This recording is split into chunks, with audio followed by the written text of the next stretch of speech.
All right, y'all. We are live on the Bagland podcast. Let me make sure that my test is good. It is good. Just waiting for my brother to join here. We gonna have a pretty quick night. Oh, he's entered the live studio. Here we go. Brother Solomon, are you live on the Bagland podcast? Yeah. Can you hear me? Absolutely, absolutely. So we have an interesting night. A lot of different topics we gonna cover. The first thing is, um, first thing I want to say is, rest in power to our good brother, uh, Michael Jamal Warner. He was one of the best. Gave a very, very positive influence to young blacks here in America and around the world. Um, there's been reports that have came out that said that they tried to say he was swimming with his 8-year-old daughter when drowned, and police clarified that wasn't the case. So he was swept out to shore. And I was looking at a lot of the different videos, because I haven't seen a lot of these videos that he had that the things he was posting. And I noticed every time he was on the microphone or in front of an interview, he represented black people at the highest level of excellence. He was never tap dancing. He was never cooning.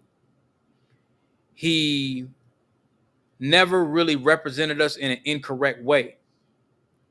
And, I would just like to thank him and his family for that, and condolences uh, to his family members, his mom or dad, or, his wife and his daughter, because we lost a big one. And rest in peace to Ozzy Osbourne, another superstar. You know, Ozzy Osbourne has been in the game for a very, very long time. You know, I think if I could think of a notable song that I heard from him, I believe that Trick Daddy and Little John sampled one of his songs. I think that "Let's Go" song. I think that was. I'm not sure if that was. You know, I'm not sure if that was one of his songs. I think it was. You know, I'm not exactly sure. So I want to check. I'm online looking. I want to know what his influences were. Very, very interested to see.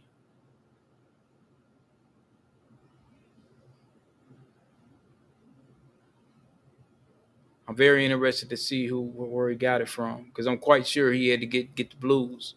It's rock is blues based, so 9 times out of 10. But that neither here nor there. I could look that up. If you did a rock superstore, you got that from Mississippi. So at some point, um, and then we have another legend,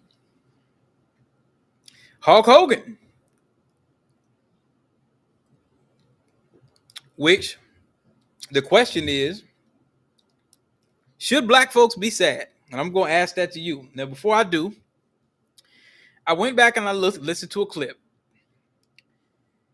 And earlier, when you had kind of told me some things before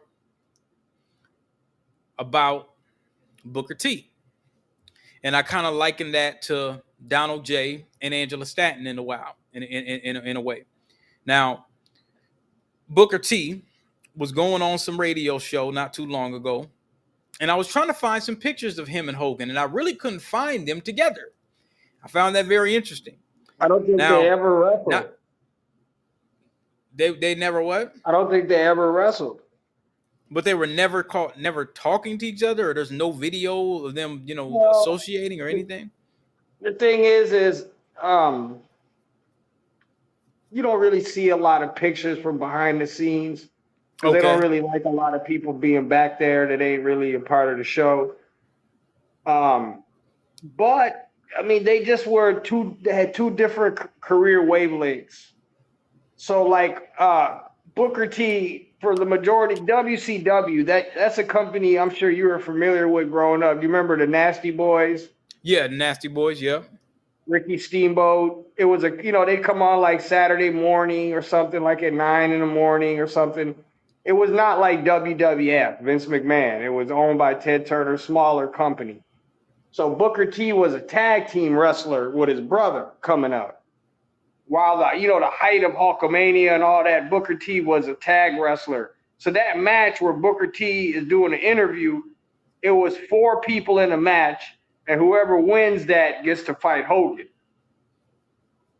So he was saying, "We coming for you after we win. I'm coming for you, Hogan. I'm coming for you, nigga." And then he instantly grabbed his face, like, "Oh fuck, what did I say?" Nobody got mad at him. The next day, like he said, Macho Man was in catering. You remember the Macho Man? Oh yeah, Macho Man. Ooh Yeah. yeah, it is snap on the Slim Slim Jim. Jim. Yeah. Yeah. So he's in catering, sitting at a table with Booker T and Booker T's brother. And Hulk Hogan walked by and he said, "Hey, Hulk, how do you feel about Booker calling you a nigger?" He said, "Well, if I'm a good nigger," or no, he said, "Well, if I'm a nigger, then I'm a good nigger." And they all laughed about it, and that was it. Nothing. But had Hogan said, "Oh, hell nah." Put it to you like this. At that point in Hogan's career, he could have gotten anybody fired just because he didn't like them. So definitely for that. And at that point in Booker's career, had he gotten fired, Booker T would probably be a bouncer at some club right now. So You know what I basically, mean? he'd be a nobody. Yeah, he wouldn't have been nothing. He didn't achieve enough in wrestling for other he didn't achieve enough for wrestling had he had that stink on his name to really prosper elsewhere, if that makes sense. If he had Now, got fired for using the N-word on air at that point in his career, he wouldn't have been involved in wrestling anymore. here's something. Here's something that I thought about. But hold on, not to cut you off, but I want Go to ahead. add one more little point to that. So when Booker T, and that happened in '96. So we fast forward 2015. Hogan uses the N-word, right? And for a while he's kicked out of the WWE Hall of Fame. They did him like Bill Cosby, like take all his pictures and all his matches off our website. We're through with him. They watched it, they canceled him. Booker T was the first person to speak up for Hall. Booker T is a 2-time Hall of Famer in the WWE. He's a Hall of Fame as a singles and is his tag team with his brother Harlem Heat. They're also in the Hall of Fame. So Booker has a lot of clout with WWE, and he opened the door for WWE and Hulk Hogan to get back together. Because he just said, "Hey, we all make mistakes. I know the man." He was like, "I know he's not that type of person. I can't vouch for that, but he's not that kind of person." So he went to Hogan and he said, "Listen here, let's make some good of this. Why don't we go to all the local high schools or, in the Florida, Houston area, and let's talk about the N-word and how people shouldn't use it?" Hawk told him no. Are you serious? He Yeah. tried to pull that. You know what I noticed? This and see, okay, I got to interject. I got to. Yeah, go ahead. Go. Man, look, this is now. You asked me not too long ago about. You were like, well, I don't know what this is. What's this DEI stuff? And you were kind of like, Yeah, okay, no what is clue. that? So I made a bunch of videos of it. I sent you some, and I'll probably send you some stuff tonight where you could really, okay, me being in corporate and understanding this is what DEI is. Diversity in it is called DEI, diversity, equity, and inclusion. Really, what it is it's affirmative action for immigrants, LGBT, and white women. That's essentially what it really truly benefits. It's basically a intersectionality kind of it's like a hard left wing Democrat kind of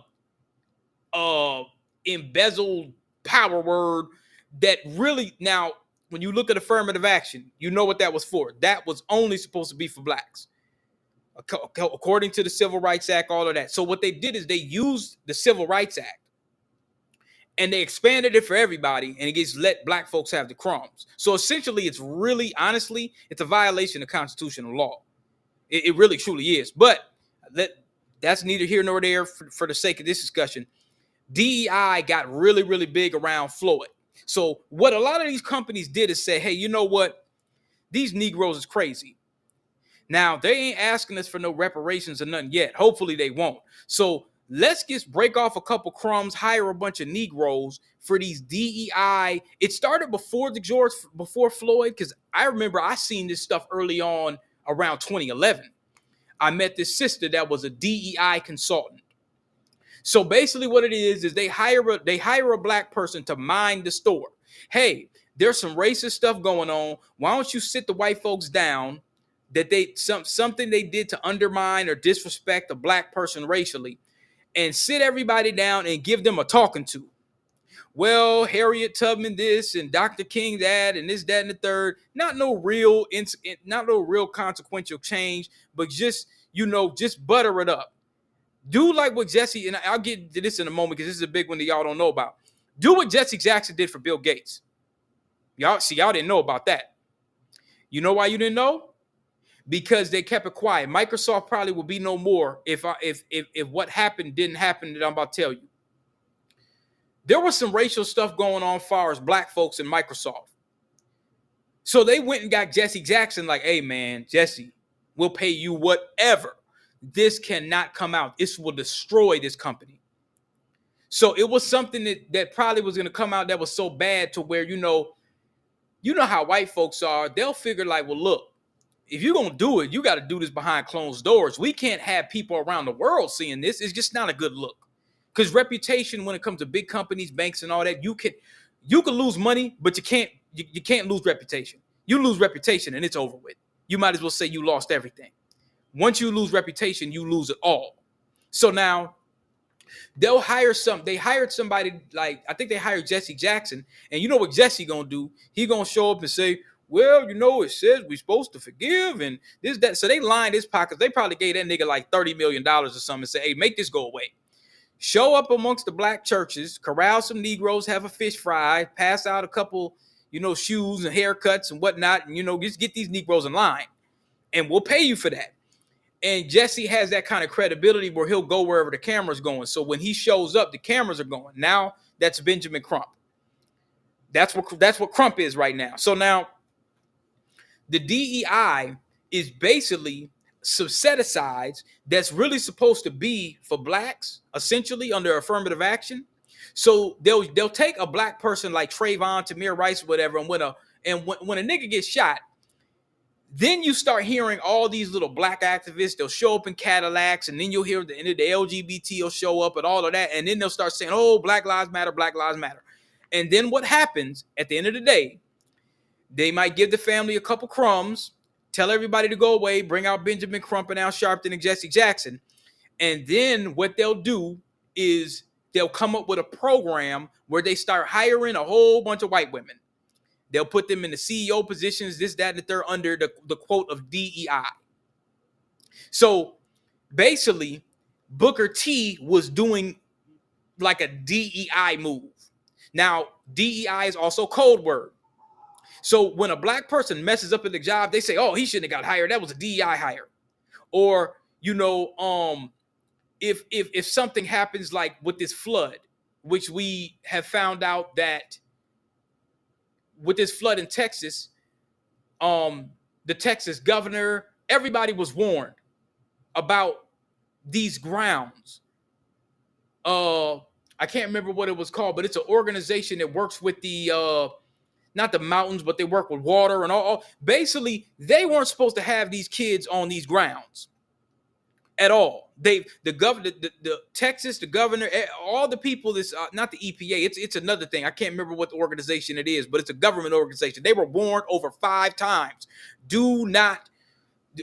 They weren't putting markers or something down where do not put these people here. But the campgrounds are getting money. They don't care. They're like, oh, whatever. So now, instead of fixing it, they just kind of let it go. And then I guess they hired a black fireman somewhere, and or black fire chief, and they blamed him. Oh, this is a DEI hire. So they'll use it as a code word if it doesn't go well, if it doesn't work for whites.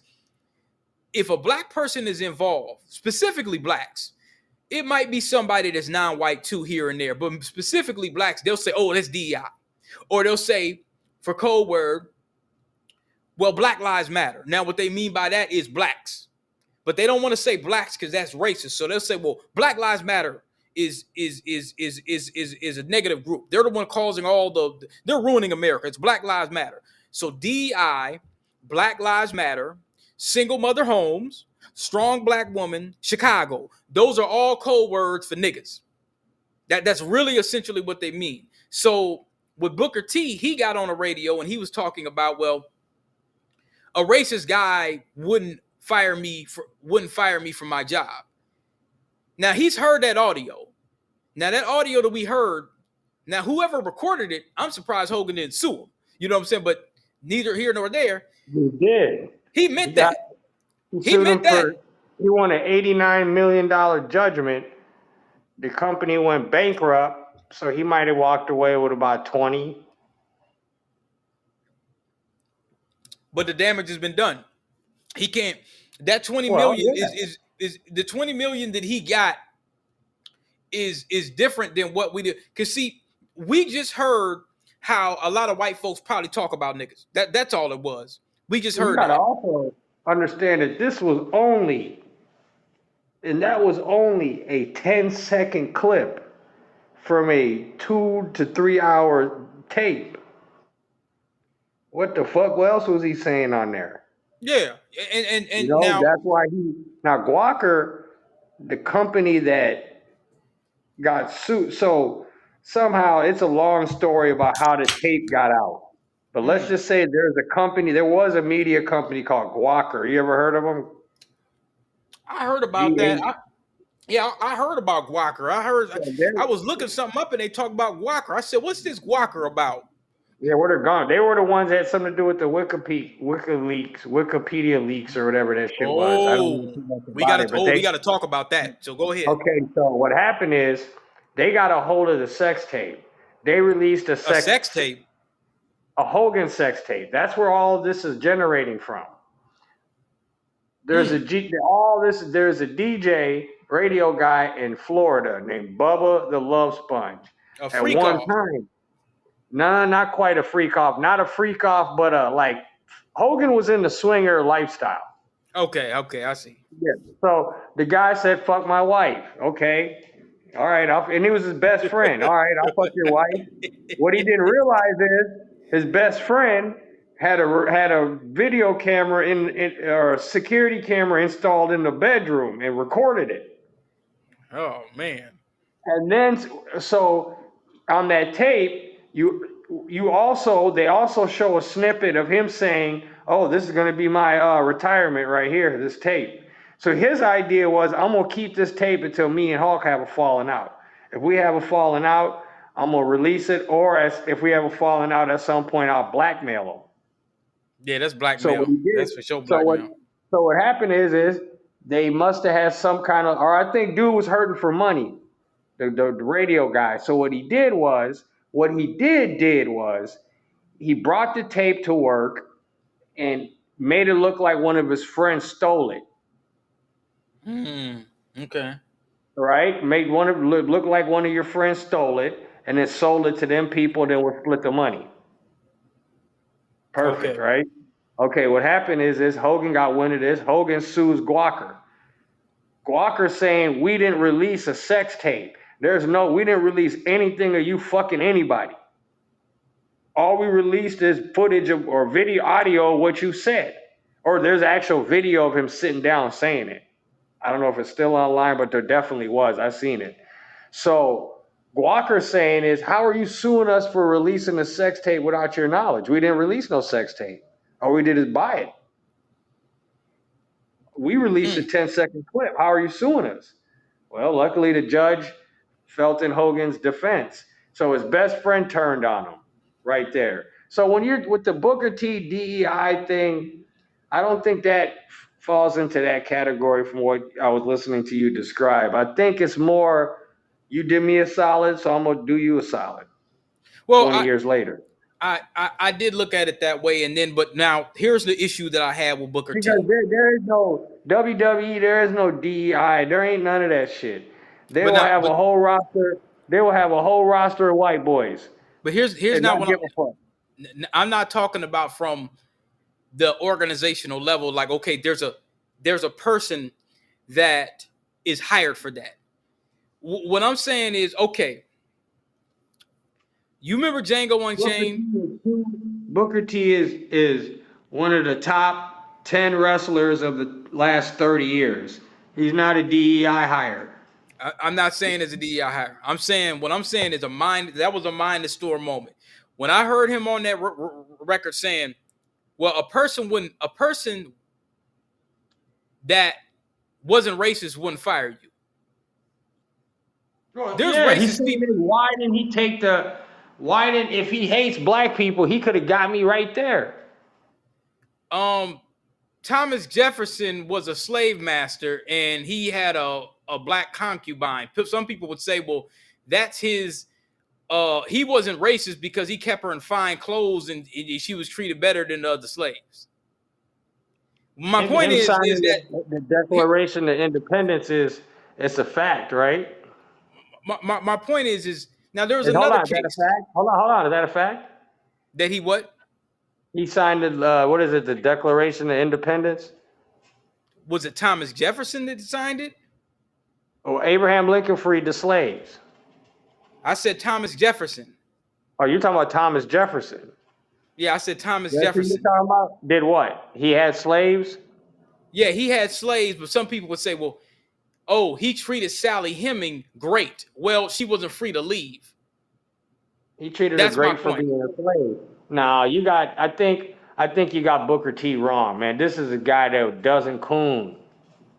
He's not a, So I know so wrestling so and I know so the now coons in so wrestling. Mark here's the Henry, I'm issue. calling you out. Here's the issue. He might have called. Here's the problem with what Booker T said. Now you're gonna do someone a solid. You do someone a solid. I can understand the loyalty from that point. But dude, don't go up there and ignore that audio tape. Come on, Booker. You can't ignore that damn tape. He meant that shit. Hey, you Let's know not what? do And that. I can't fault anybody for not ignoring the tape. And not because he's You Hulk can't. Hogan. That's my point.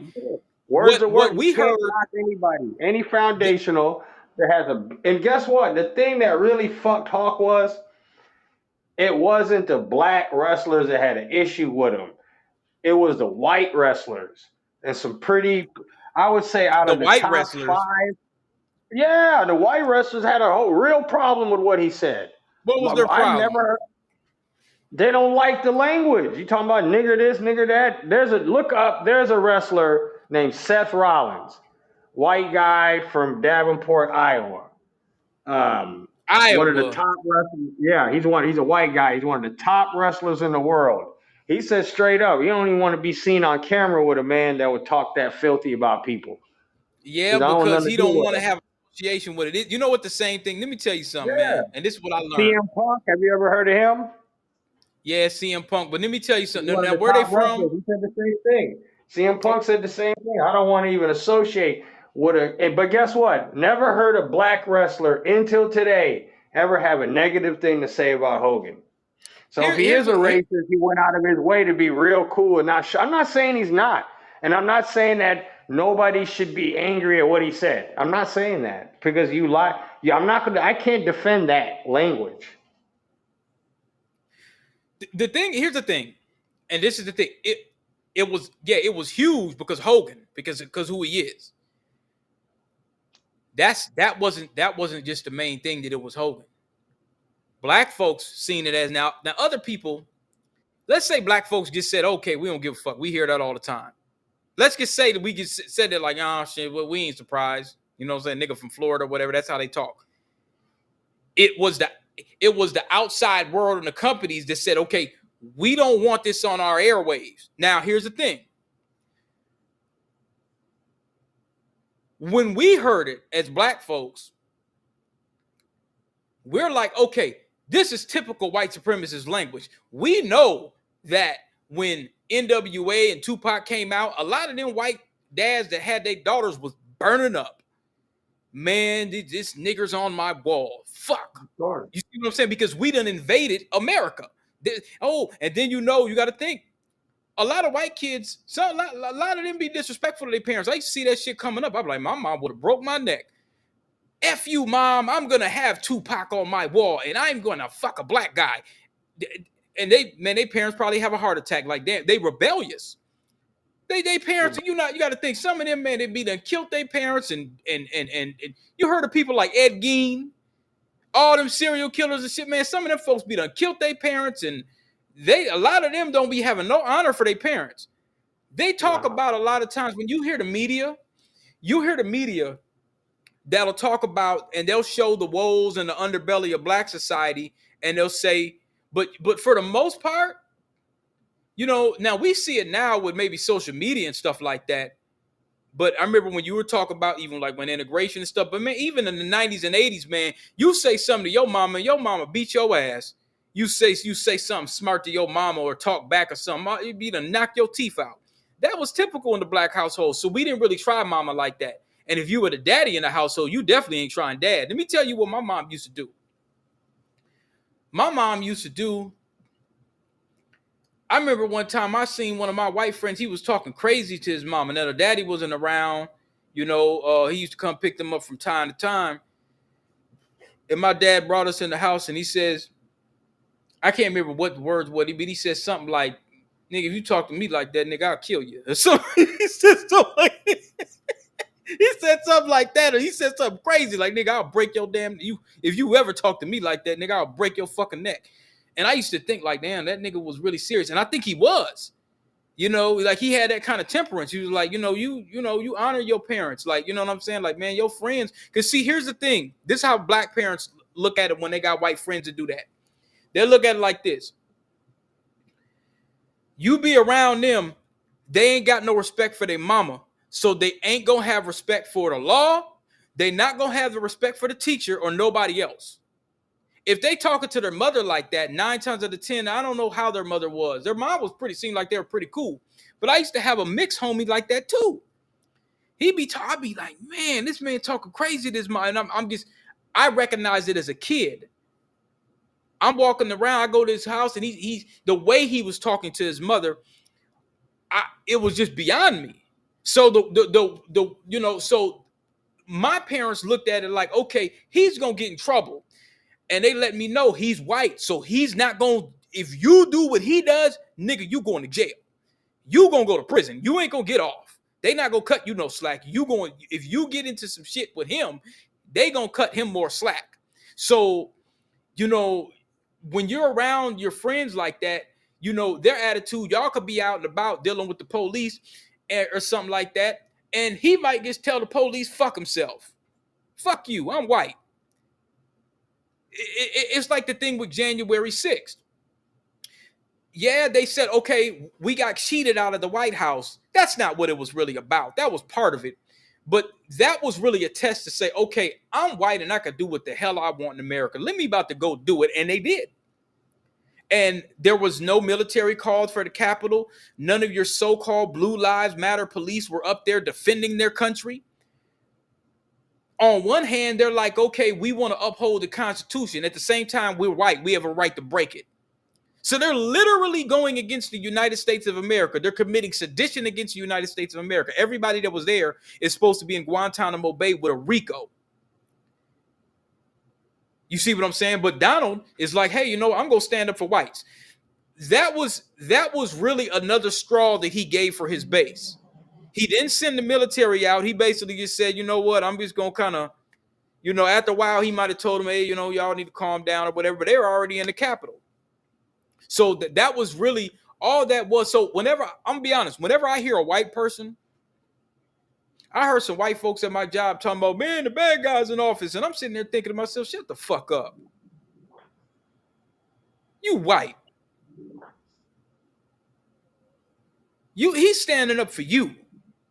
Because see, here's what I know. All these so-called liberal whites and stuff like that, those are the same folks that undermine me at work, which they did.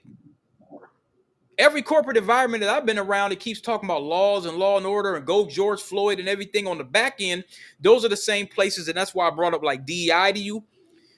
They'll have these DEI guidelines in these work environments, and then they'll pay the black woman that has more qualifications more than Becky and Karen. Every black woman in America, I posted it on one of my channels. I think I sent it to you, where the black woman was snapping saying, hey, I got more qualification than all you motherfuckers. And I'm the last one to get paid well.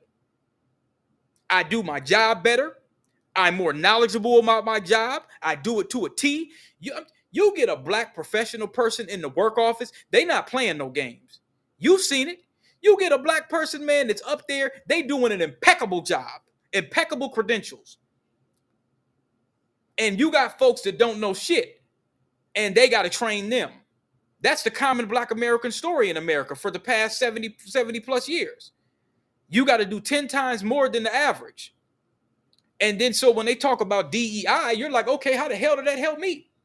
You see what I'm saying? So like, yeah, man, I mean, they were more concerned, and they say, well, I don't want to stand by Hogan because he's a racist or whatever. You just don't want to be associated with it.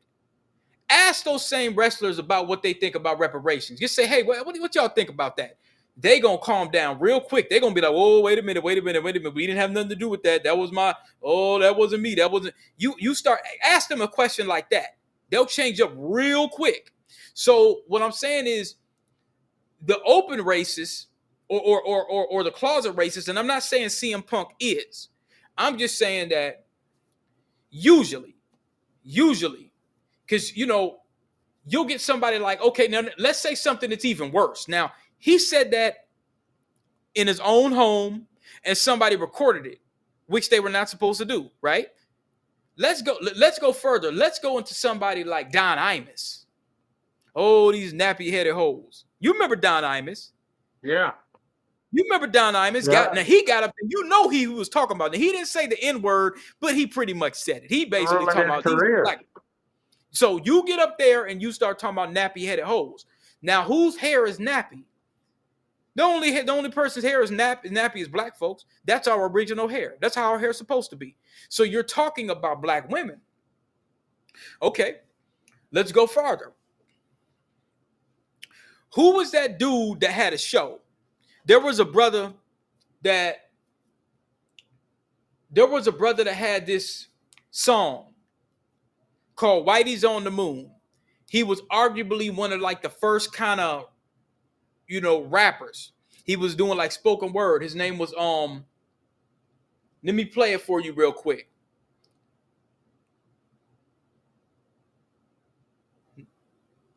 And that's why I said, yeah, now this dude. That's why I always said that Whoopi was kind of a double agent. Now, you said at one point maybe they were married or something like that, but this coon shit that was going on. Oh, and you know what's even worse? You can't overlook the fact that they were married. You talking about they were married, and Whoopi Goldberg? Yeah, but the thing is, that's coon behavior. Yeah, but hold on, DP, you're kind of steering here a little bit. Let me go back to what you were talking about earlier, if I could for a second. Yeah, go ahead. We're talking about Hulk Hogan using the N-word. Right. Is he a racist? So I'm going to ask you, and I'm going to ask your listeners for a second, to pull your adult pants up, tie your adult shoes, and have an adult conversation. Have you ever called anybody a faggot in your life? I'm asking not just you. You don't have to answer this. I'm asking this question subliminally to people. And I'm going to use certain language here that I hope doesn't bother people. I'm not saying it to offend anybody. I'm just an adult, and I'm going to use words. If anybody on this program that's going to listen to this program, have you ever called anybody a faggot? I have. I'm not a homophobe, as long as I don't think I am, but I've called lots of people faggots. Have you ever called a Mexican a wetback, a spick, fucking Mexican? Get the fuck out of here. Fuck that Mexican. You ever use that language before? Have you ever looked at a Chinaman and go, man, fuck these Chinese motherfuckers. Man, these old Chinese motherfuckers, they don't get the fuck up out of here. Man, fuck these motherfuckers. Have you ever insert race, insert whatever? Because guess what? If you have, then guess what? You're no different than Hulk Hogan. You know why that ain't true? Let me tell you Why? why. For the Please simple do. fact, that word, as far as their racial treatment, has no comparison to blacks. And I'm gonna tell you why. Hold on, time out, time Hold on, out. no, no, That has no. no comparison to you. But if No, no, I'm a no. gay person, hold on, if I'm a gay person, you call me a faggot. If I'm a Mexican and you call me a wetback or a spick or a gook if I'm Chinese, there's no way you can tell me that that word means more to you than a racial insensitive comment towards somebody You else. know why That's it mean, that's you know that's why it means asinine. something? You're You know telling me why? that that word means more to you. It don't mean But at the end of the day, when you break it down, that is a racial slur. Might be the most used racial slur, might have the racial slur that's had the most connotations to it, but at the end of the day, it's a racial slur, my friend. And a this is racial just slur a lie. saying Hey, guess what? Have you ever called anybody any race or religion or derogatory term in your life? Because if you have, you're no different than Hulk Hogan.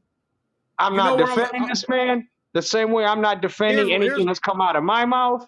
I've here's where used I'm the going. word, all Here's those words, hold on, all those words that I just named, I've used towards okay. people. And guess You know, what? I don't hate Chinese people. I don't hate Mexicans. I don't hate gay people. I don't hate anybody by their race. and But here's guess what? why. Here, Go ahead. here's here's what. Let me chop you up real quick. Here's why it ain't equivalent. Let me tell you why. Ain't nan one of them motherfuckers you just named were ever considered 3/5 of human in the Constitution. Not one. None of those words that you said is in Are you compare. watching what's going on in Los Angeles? Are you watching what's going on all over America right now with the Hispanic community? Are you watching that? Is that not happening? Go ahead. Do you understand? You're talking about okay. Now these folks is rioting. They rioting, and here's the thing. And this is another reason why black folks have stepped away from this.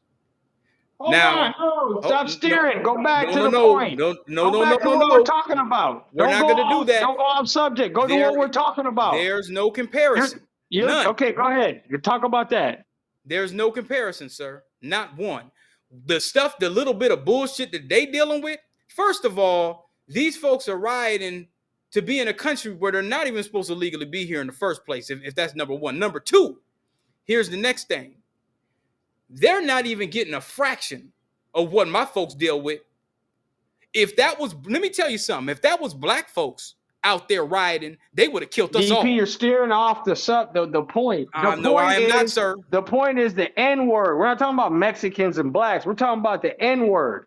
You're But telling you me brought up you brought up Mexicans in because LA. you said the constitutional that black people have been deemed to be people that have been treated unfairly. Of course they have, but look what we're Based on seeing that in word. California. Based on that word. So you gonna compare gays to niggas? Really? I'm comparing the element of hateful speech. But you That's said all I'm racial saying. words. I'm not Hold saying on. You said I'm not racial. saying You well said because racial. obviously if you call somebody a faggot, it's equivalent to calling somebody a nigger. It's equivalent to calling somebody a No, it spick. is not. Yes, it is. Absolutely not. It's That's true. not a And you racial hold on. word. That's a You could sexual tell me. orientation. You could tell me. Hold on. You could tell me that the N word is the most hurtful word. It's the most used racial slur. You can say all of that, but you can't tell me one racial slur is above another because I call That's a not a Mexican a race. wetback and a white dude. A Hold on. sexual Well, orientation guess is not a what? Guess race. what? I'm talking about hate speech. But You're that's not talking what you about said. race. That's Okay, not what so you guess said. what? Okay, let's go Mexican then. Wetback. If I Okay. call a Mexican a wetback and a white guy calls you a nigger, guess what's going to happen at work? You're both going to get fired. Okay? Because Likely it's so. hate speech. So that's the rhetoric. That's the point I'm making. For you as a human being in life, any of you, to look at Hulk Hogan for what he said, he's a racist for saying this. Then you are a sexist for calling someone. If I'm not talking about you, I'm talking about everyone in this listening to this.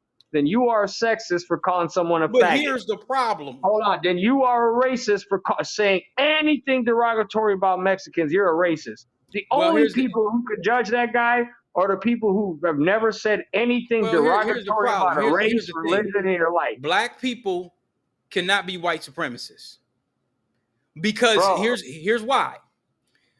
By definition, supreme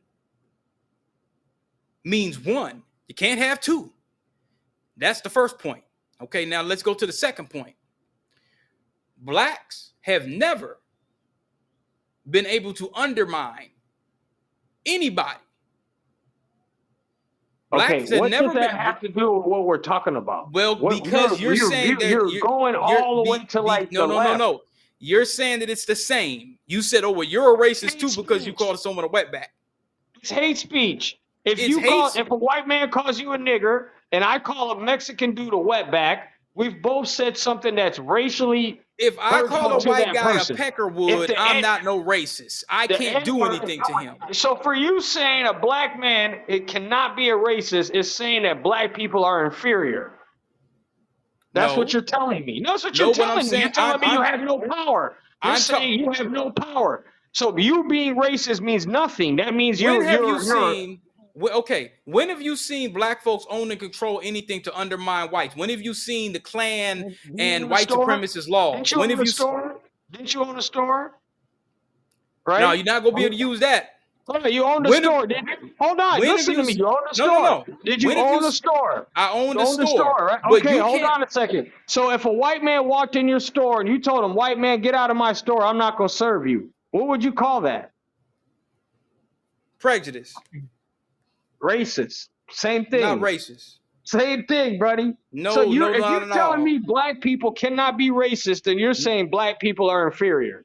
Black people cannot be racist. You know why? That We means did not listen by the words of white supremacists themselves.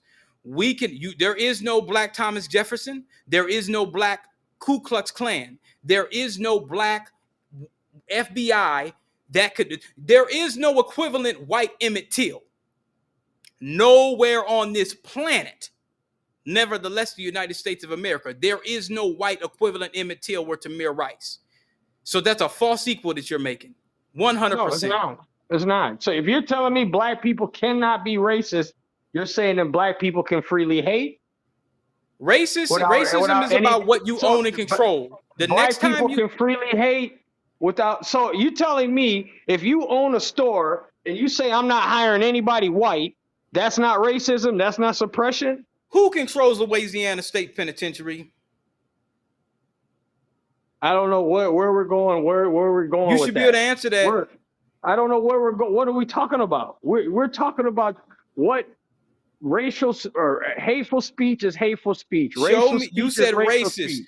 Racism is about about the person, about who owns and controls. When have you seen a white Tamir Rice or a white Trayvon Martin or a white Mike Brown or a white Sandra Bland? Hey, I guarantee you can Google white police killing white people. It's there. So I don't know where we're talking about is Okay. how somebody who's used anybody who's listening to this show has used racial language towards somebody, has used Okay. hateful racial language towards somebody in their life. If you have to label yourself a racist if you're going to label Hogan one. You have to. And if No, you don't, not at all. that means you're saying you're telling me black people don't have enough power, don't have enough in America, don't have enough clout or voice in America to be racist. That's what you're I telling just me. asked you. I just No, that's asked what you to you're show saying. me. I asked you to show me the white Tamir Rice, and you couldn't produce it. First of all, I guarantee you I can Google police that have killed white people. Just because white people didn't protest for it, that's a whole nother story. White people have So always killed white people. But when have you heard of a yeah. white okay? When have you heard of a white cop being able to kill a white person in cold blood and get off? Name it now. They don't document it like that. That's not how you Oh debate man, come somebody, on. buddy. Okay, all right, okay. Okay, hold on a second. Tell me the black person that's been killed by the police and nobody gave a fuck. What's his name? Tell me right now. Tell me right now. Tell me. Nope. See. That's not how you debate somebody. Well, okay, It's let's as go. simple as this. If you're going to tell me that black people cannot be racist, black people cannot be something, that means they're inferior. They're either inferior or they get a free pass to use any hateful speech they want. Have you ever One heard or of the a other. black? Have One you or the ever other. heard? Okay. You can't Have be you ever important have you ever and heard not of a important. black-owned slave boat? What is that? Have you ever heard of a black-owned slave boat? Yes. Name it. Somali pirates.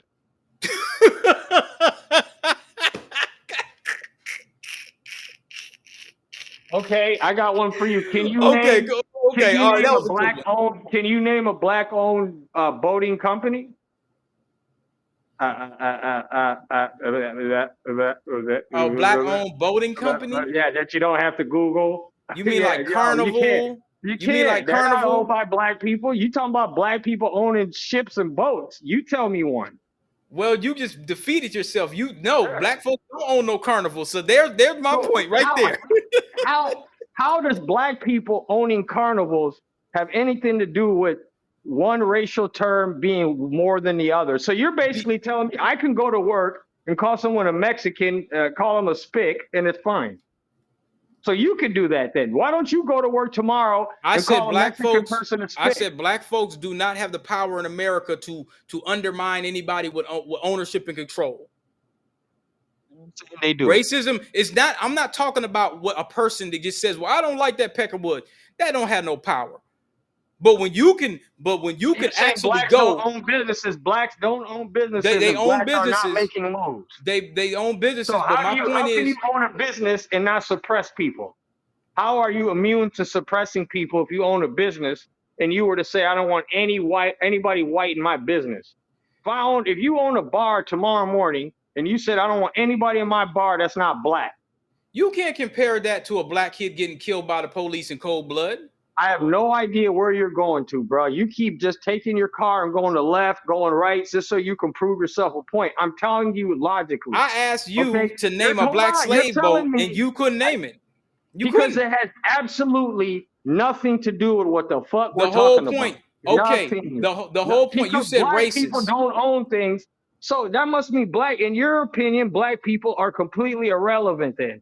Because if you don't have the power to administer hate, and you're either obsolete or you're someone who's invisible. So Because you're there's saying no that black way. people can enforce white supremacy, racism, white supremacy, because that's the only racism, Yes. white supremacy. Yes. Black Yes. people White could people enforce can. white supremacy. Black people can be racist because Okay, that's racism, white supremacy. So you're saying black folks can enforce white supremacy? How? they can enforce black supremacy. There's can only happen. one supreme. There's no such thing as two. Those are because you're creating the Uh, terms. If black no, people, I'm not if a creating the black man terms. owns a store and he won't serve anybody white, that's called black supremacy. That's not black supremacy. There's could be That's only what one it's called. supreme. If that was the That's what it's listen, called, buddy. you know where I'm gonna get you right now. If that was the case, Africa wouldn't be colonized, nigga. Now answer that. Now who colonized Africa? Blacks? I mean, are you seriously hearing yourself? Yo, You're just like you were we're going going in there. any direction to try to prove. I'm staying on topic. You're going anywhere you can to try You're to prove using a point. see. Here's the thing. Here's the thing, bro. When you use the term race, go get a black man that owns a business and bring him on you're the talking air. about prejudice. That's prejudice, not racist. That's racism. That's racism. That's not racism. If you own a bar and you say I'm not serving anybody white, you're a racist, my friend. Period. End of story. You are a racist. But see, here's the thing, and this is the rule. When you invoke the term racism, you're talking about white supremacy, and we don't have the ability to enforce that. You're saying we do. You're saying that to try to prove your point. You're trying to say that the only racism is white supremacy because then that proves your point. It's not true. There's reality. There's real world. Guess what? When you complain about going to them Asian restaurants and them Asian stores and the way they treat you, why is that? Why don't you spend money with Asians anymore, my friend? Because of the way they treat black people. I've heard you say it numerous times. Why don't you like your girl going to the Asian salon? Why don't you like, because you don't like the way they treat and talk to black people, and you don't like the fact that they got their businesses in the hood. Okay. Okay, so tell me about that. Is that racism? Is that suppressive? Is that What other term do you have? What is it the way they're treating black people? Because you're not the only one who feels that way. That's called a So what do you boycott. call that? What do you It's call? called a What do boycott. you call their treatment towards you? Enforcement of white supremacy. They're not white. I thought Shit. only white people can be racist. Honorary Enforcement of Asian supremacy. Because minority. them Asians own that business, and while you're in that business, you're in their world. And they're treating you like you're inferior because of your race. All right. Let me ask you a question. Go ahead. You might as well move on to another topic, buddy. You got No, we'll chopped move up. on to another one. I want to ask you another question. Why did the Japanese have Nazi flags during World War II? I didn't even know they did. I didn't even know they had it. I am not You a should history know that. buff. I am not a history buff, my friend. I am a I am a what I see in front of my face buff. Oh, The only date I know is my birthday. Okay, I don't know any history shit. Whatever you just told me, I don't even know what the fuck that is. Okay, no, I'm giving the listener some pointers. But I said, okay, if we go invoke that, we got to go around the table with it. But now the next topic, because I didn't let Booker T off the hook. I just wanted to see, like, all right, where we at with it. I'll tell you this logically. If you were at work and you just so happened to call a white dude a nigga, just talking shit, joking, and he went to the HR people, or the HR people found out and they're gonna fire you, and he went in there and said, "Don't fire him. He ain't mean that shit." And then 20 years later, he's about to get jammed up because they're calling him a racist.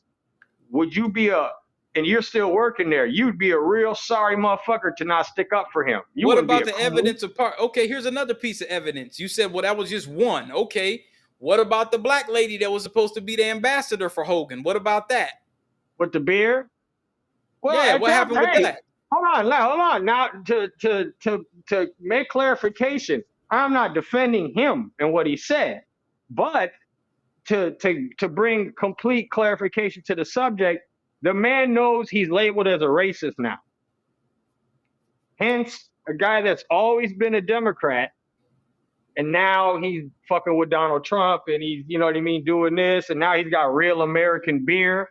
So you have to, when you're in entertainment, you can't get into entertainment and have people invest in you, and you're just like, I'm just going to have everybody watch my show.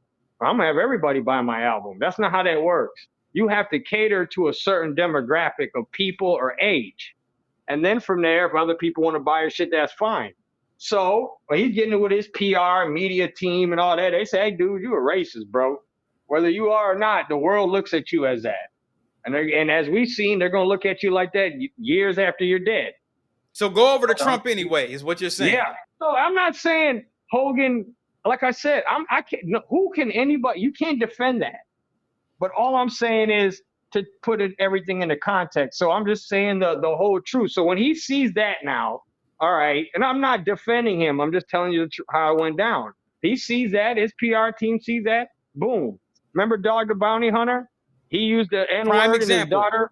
And he went and got a nigga, and he went and got some coon. He went and got some coon ass nigga preacher to see. Here's what I'm trying to get. Here's my point to the audience. Hold on, but what network did he go to?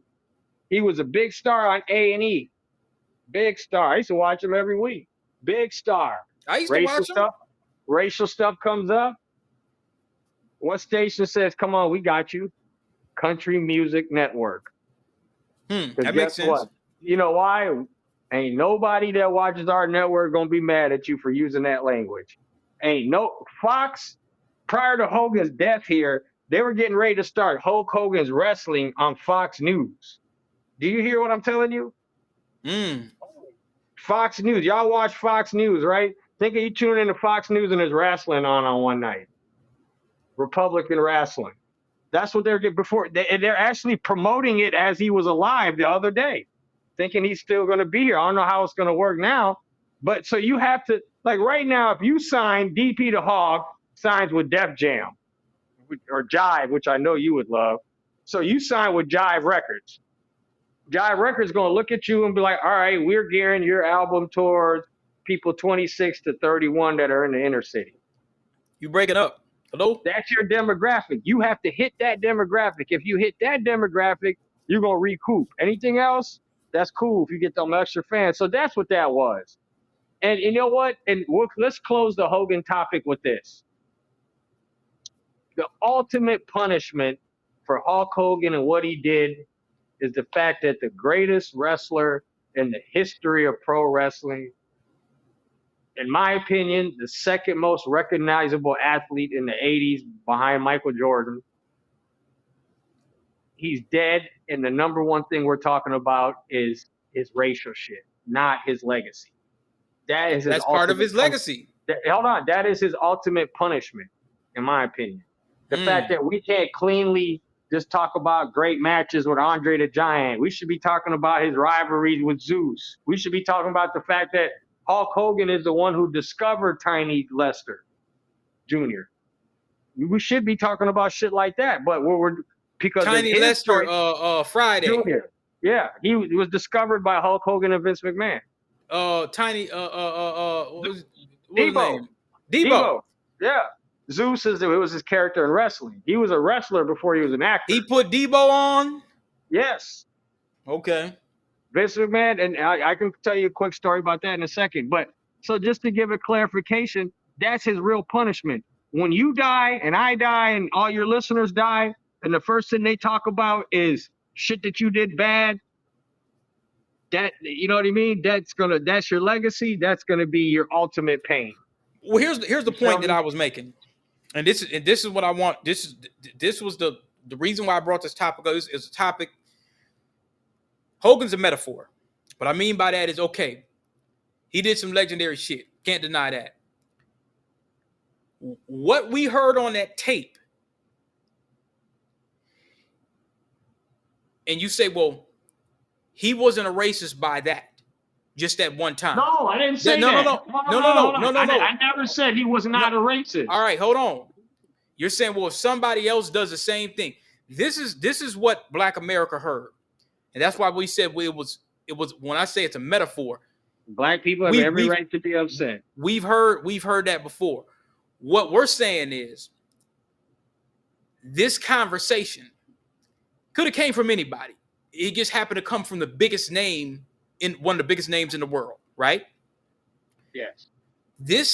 That conversation, when he said, well, I would rather have a $7 million nigga screw my daughter or whatever, something like that. What I was trying to get across, that is a white supremacist concept that every white supremacist male fears.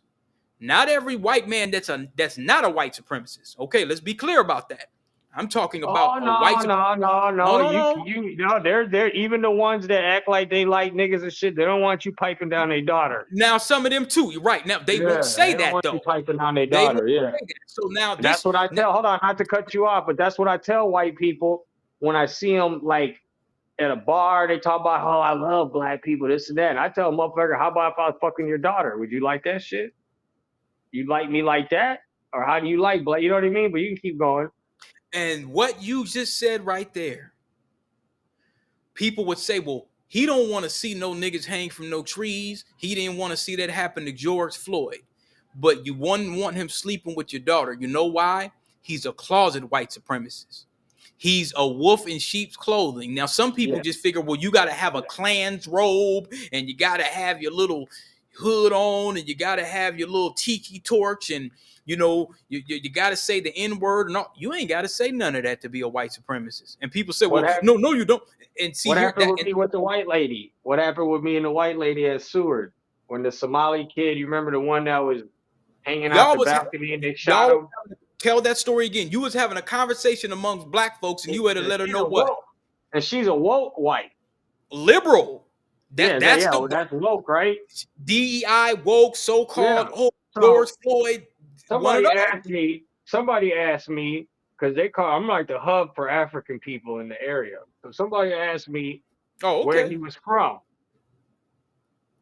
And I said he's from Ethiopia because they're like, who is peoples? Because if he's Eritrean or Ethiopian, Somalian, they're going to open up the community center. People are going to give money to his family and help with the burial. So they asked me where he was from. I say he's from Ethiopia, but it looks like he was adopted by some whites because I had seen the newspaper clipping. All right, let me stop you real quick. Yeah, now, go ahead. Now that's been a thing. Now there's been a thing online, and now this on the internet. So the internet's the internet. The internet's the news. But there's been a thing now, and this has been something that I've always asked. You probably have always asked. She wasn't a company to it because it wasn't none of her business anyway. But the thing is like now, when we see black folks talking a certain way or say certain things, and this is something we've done, but even now more like far as online, you'll see somebody on a video and they'll be talking, right? And when you start hearing them talk, depending on what they say, folks will start asking, where is his people from? Because you know that depending on where he grew up at, depending on where his folks are from, whether they're from the South or you be like, okay, where is his folks from? Depending on what he says, you kind of, if you got to ask that question, you be like, uh-oh, because I'm hearing something a little weird. Where is that nigga from? And see, what you just did was no different. I'm not saying it's a bad thing. This is what we do. You had to ask that question. You're checking paperwork. Hey, where is his folks from? Because that's important. When I asked that, like I asked that to a brother not the other day. I was kind of just talking to, it's just normal black conversation. Where's your folks from, bro? Oh, my folks from yeah, they from Carolina. So I don't even have to ask that nigga no more questions. I know 9 times out of 10, depending on where his folks are from the South, I know it's gonna be some kind of a similar. So he doesn't even have to explain nothing. He doesn't even have to explain nothing about his family because I said, okay, the way they're gonna mourn, all that. Yeah, all of that. We came from, so 9 times out of 10, if we continue a conversation about something, we're probably gonna have some common ground. So, you know, you asked that because no, the lady, so they get back to the okay, thing. go ahead. She comes up to me and she goes, "What does it matter where he's from? It doesn't matter where he's from. The police killed him." I looked at her. I said, "What the fuck did you tell me, you fucking white bitch? Get out!" Was I on the phone with you when that happened? I think I was on the phone with you, wasn't I? You were close. I think we had I think you called me up when things were going on, and you were telling me. It was outside the visual at the apartment across the street from where I used to live. So I said, "You bitch, get the fuck out of here. I'm African. We're just talking about how he's gonna mourn what his community is. I don't gotta explain shit to you, bitch. Get the fuck out of here." She shut up. Well, okay, well, I'll go. Then another woke bitch, out of here. And then right to the left of that was a homeless encampment center in a grass field. So another lady is feeding the homeless, and at the time I tell her, "Can I take these homeless?" I was like, "What are you doing?" She's like, "I'm feeding our neighbors." I said, "What the fuck?" I said, "Where do you live, lady?" She said, "On Lindale." I said, "Let me bring all these. I got a truck. I could bring in 3 stops. I could bring all these people right outside your house." That's that woke DI shit. But to get back to what you're talking about, yeah, that's the white woke movement. Did I send you the clip on the guy that moved to Russia? Yeah, I saw that. All right, now he said he's from Texas, and he just looked like a cornball white dude with 2 cornball kids and a cornball wife. He just looked like a total, complete cornball. Right. But he's on there. He said, "I'm tired of the woke shit. I'm taking my kids and I'm moving to Russia." And I said, "What the fuck?" Oh, man. I'm watching the clip. So he moves there. He's moving to Russia. You guys understand this? I don't know if Americans understand the term communism. It's not to be played with, bro. There is no DEI out there. There's nothing. So the Russians go, "What is this?" Knowing the Russians and how paranoid they are, they think homie's a spy. Oh, yeah. Yeah. Yeah, so they told him, "Oh, okay. Well, you really want to do this? You want to move here to Russia, so where it's really cold. Here's what we'll do. You join the military for 1 year. No training needed. And or you join the military and you don't even got to do any basic training. We just going to give you an office job in Ukraine. You just going to do paperwork. You ain't going to be in combat." He's like, "All right, I'll sign up." As soon as he signed up, they sent him to the front line with no training. Oh, yeah. Yeah. And his wife's online. "We moved all the way out here. We can't even talk to our husband." Nor are they giving him the money they said they was going to pay every soldier. They ain't been giving him his cut. Hell no, they His ain't. family doesn't even know if he's alive. They ain't heard from him in 11 days. Yeah, you would have been So better that off woke, as yeah. So that woke shit, you know what I mean, and can cause people to think something. They get so tired of it, they think the grass is greener on the other side. One thing you don't see Africans do is go back to Africa. they ain't trying to go One thing, back. one thing, hey, as we can see online, as much as I disagree with the way the Hispanic community is being treated, the one thing everybody can agree on is them motherfuckers don't want to fucking go back. And see, here's the thing: they ain't trying to go back, and that's been the thing. They And don't I'm gonna want tell you. to. Hell, that's the last thing they want to do.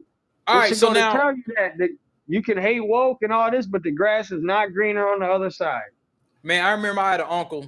He went to Nam, and he used to be in all different kind of places, and he used to say, "DP, yeah, you know, I went through Jim Crow. I went to all that, you know, and America's a white supremacist country.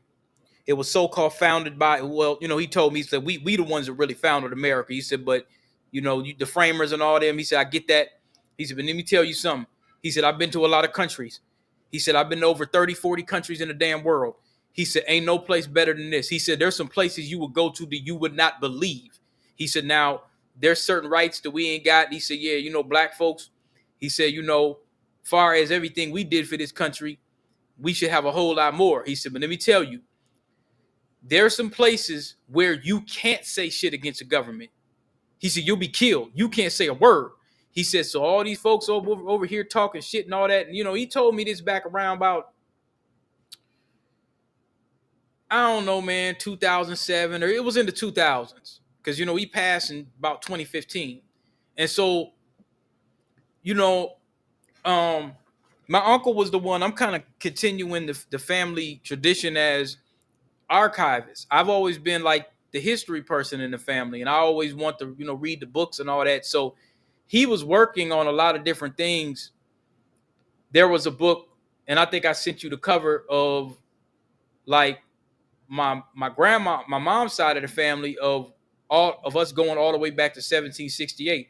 He was working on some things that might take us further back, but when he died, I wasn't able to. I had a plane ticket on the way to go to Sacramento because he was dying of cancer, and I was just gonna try to just make it just to see him just that one last time. And I should have probably left a lot earlier, but I got to work one day and I started feeling weird. And I said, "Man, why do I feel this way?" I felt like something just wasn't right.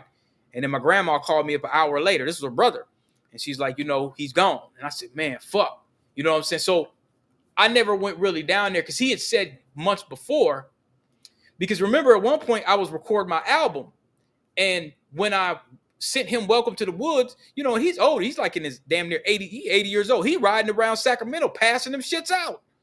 Like, man, this shit bumping. And he older. He like an older cat. He from like 1930s. But he listening to my shit, and he's like, man, hey, this shit slamming. I'm about to, you need to stay in that studio and stuff. And he's like, hey, I'm gonna send you some stuff.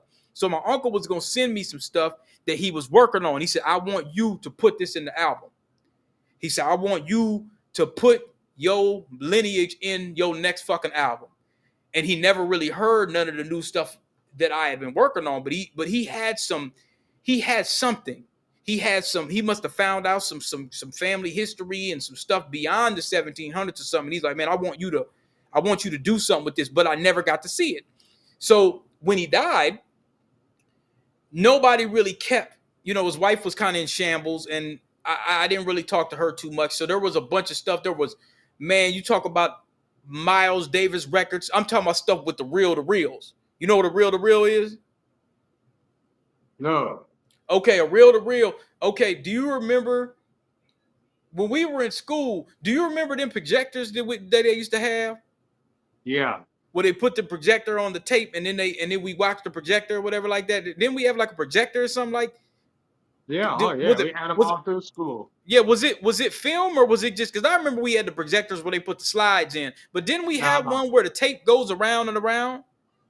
I don't Something recall. like, I can't remember, but a We reel never to watched reel. movies on the projector though. We watch movies on the projector. So No, what did we they put? didn't. We didn't. What, We didn't. Okay, so on the No, they always projector, wheel the TV in. they wheel the TV in with the VCR. Okay, now if you look at them old little 1950s, 60s, or 70s movies, these 60s before the VCR tapes, and like them, I don't know if you ever been in nobody's house where they had music on a reel. Nobody? I don't know him. Basically, you ain't never been to. Okay, okay, Is that a all right. Well, so nobody? Is who is here? I've never met anybody named Nobody. not anybody named nobody, but you ever been? Have you ever been to anybody's house and maybe their parents Try had? saying that 10 times. What did you just say? Have you ever been to anybody's house where they had a reel-to-reel Oh. tape machine? Oh, have I ever been to anybody's house that okay, I didn't hear what you were saying. Now you said that you ain't never been in nobody's house? No, I don't know nobody. Okay, Never met them. no, okay, yeah. So No, basically, I haven't been to anybody's house that has like the projectors they had at like Aunt Sullivan. well, they had a thing called, it was a reel. They call it a reel Yeah. to reel. If you ever seen like them old Dick Tracy movies or whatever, they sit in the mafia people, they sitting there watching a tape, but it's a projector and it rolls around. It's a film. Some of them old film places have that. They actually film Sinners, that movie Sinners. I was telling you about that. It's a big ass spool, and it's a tape. You know what I'm saying? So Yeah. now he had stuff on a reel to reel music. I'm talking about shit probably from like the 30s and maybe the 1900s or something like that. Like he had old school stuff from like the 30s, the 40s, maybe the 50s and stuff like that. Before, not vinyl. I'm talking about on a reel. They used to call it a reel. It would be like a roll of tape, but they call it he used to call it the reel to reel. That's what he used to call it. So he had stuff like that. So but back to your point, them little, as they call it, the woke liberal whites. Those I just call white liberals. They are usually the worst ones. They're the worst ones, man. And not to say that the so-called conservative, because here's what I want my listeners to understand: whites could take that hat off on and off. That shit don't really work for blacks, but they could take that hat off anytime they want. They'll put on a conservative hat, take off the dim hat. They'll switch whatever serves them at whatever time. You see what I'm saying? But now the lady that he was talking about, those are the ones usually in the corporate positions and in them little nonprofits and stuff that will directly undermine blacks left and right, and then start talking about Black Lives Matter, George Floyd, Philando Castile, people of color, minorities, disenfranchised. Any of those words, black people, listen to me.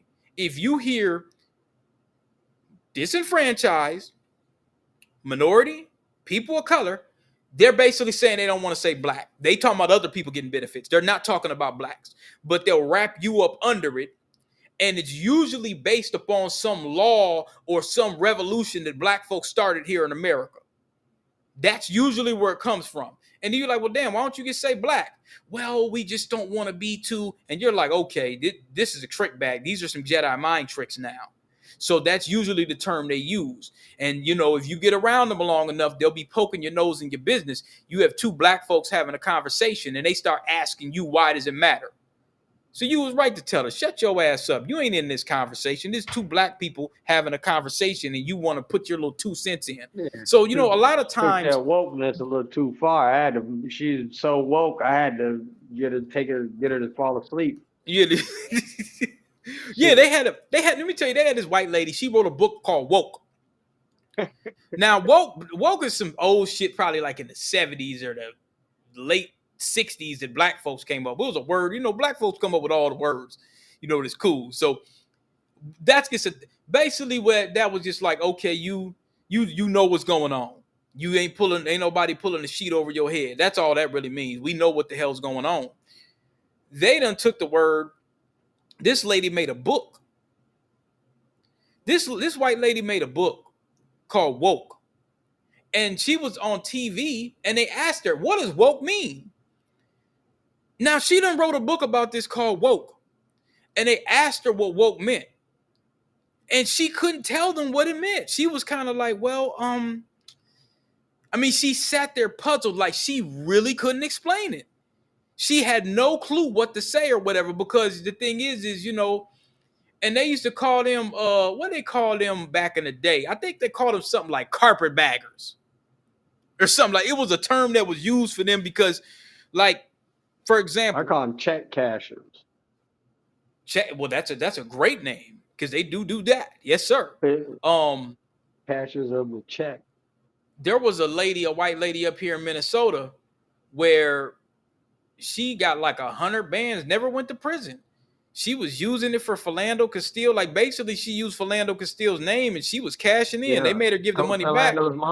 Philando's mom got in on that. Well, the thing is, they didn't make any of the Somalis get their money back on the No, Feeding Our Future. no, not really. And I heard there's a new little Rico coming up. And the thing is and that to me, Little Rico, 700 million. this autism thing, who's involved in this? Is that the new? Is that attached to the Feeding Our Futures? It's not, I don't know, could be the same people, but I know it's the same premise. It's Somali people scamming the Minnesota system. So you're saying that this? You're saying the Feeding Our Futures, the Somalis that got wrapped up in this Rico. You're saying this additional thing, it's them doing this again too? It's the exact same thing, Oh except my it's God! now Fuck.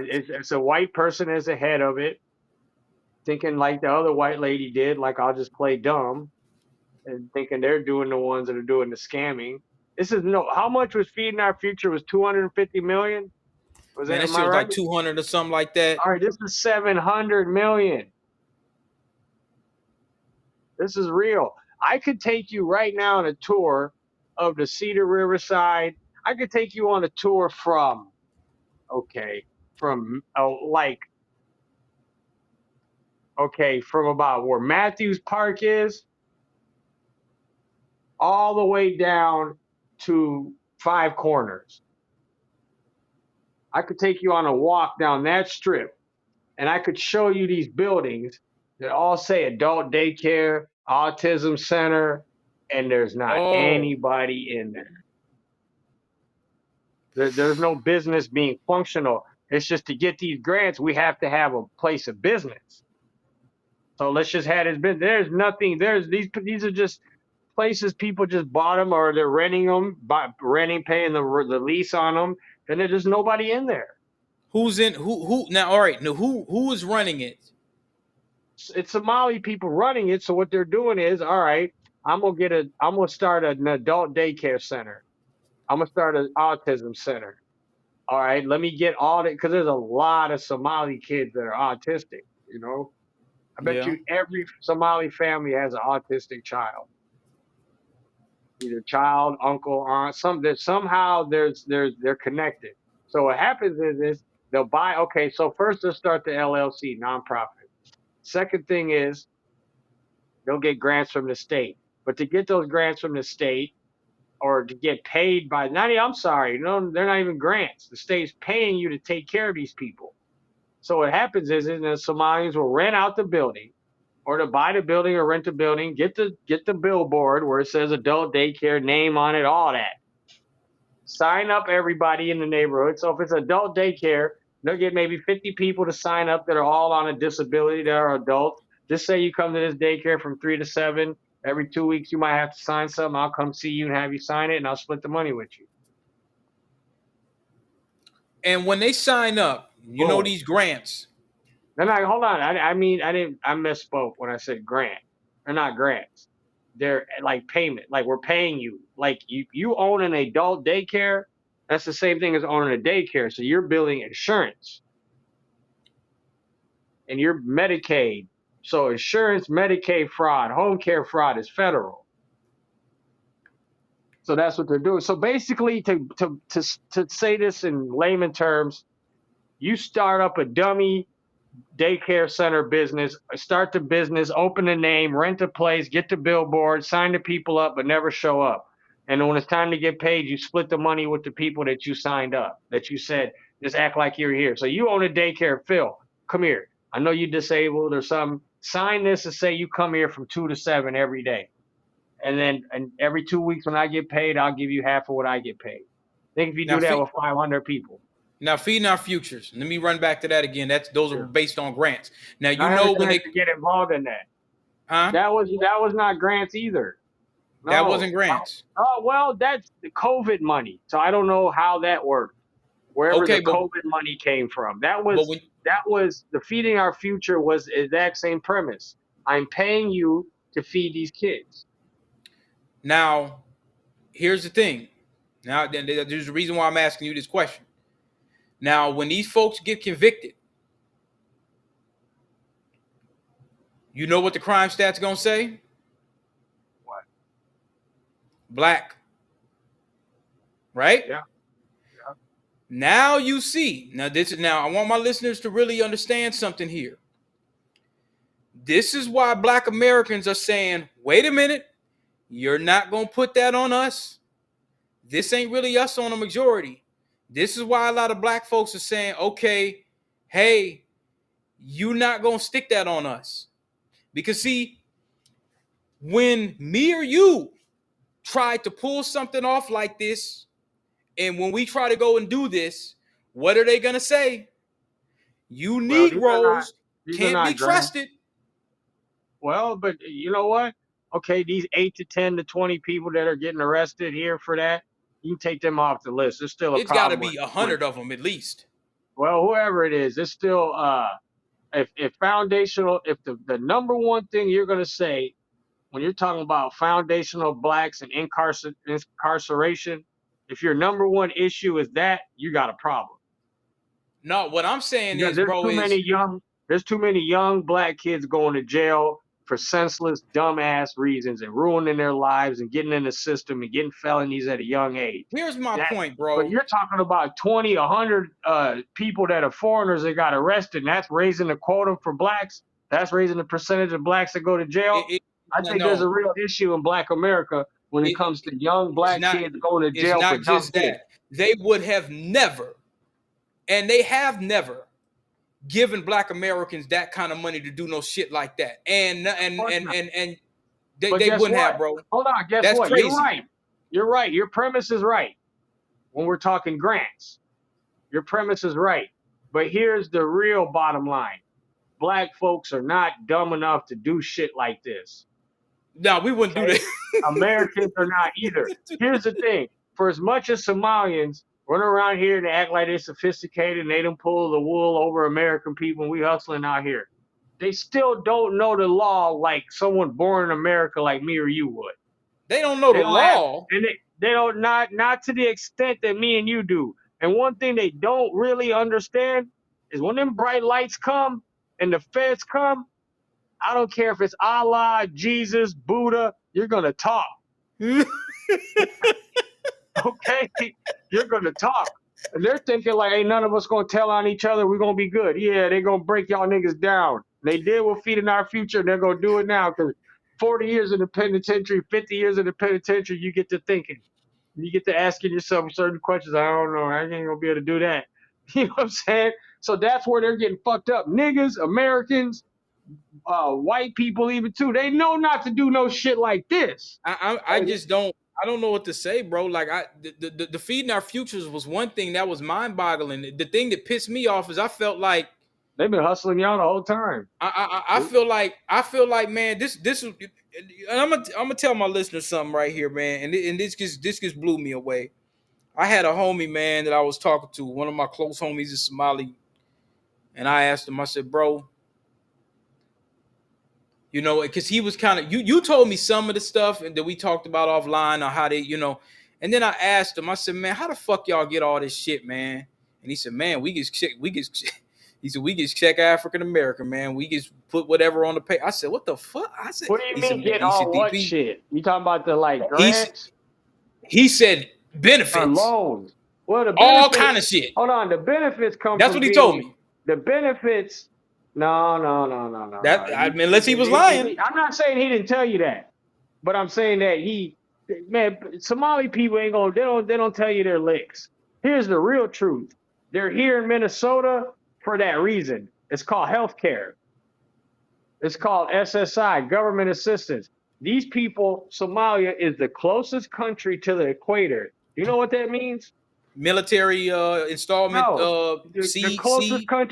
The closest country to the equator means that it's the hottest in the world, hottest place in the world, hottest region in the world. That's Somalia. Doesn't get any hotter. Why the fuck are they in the coldest state in America?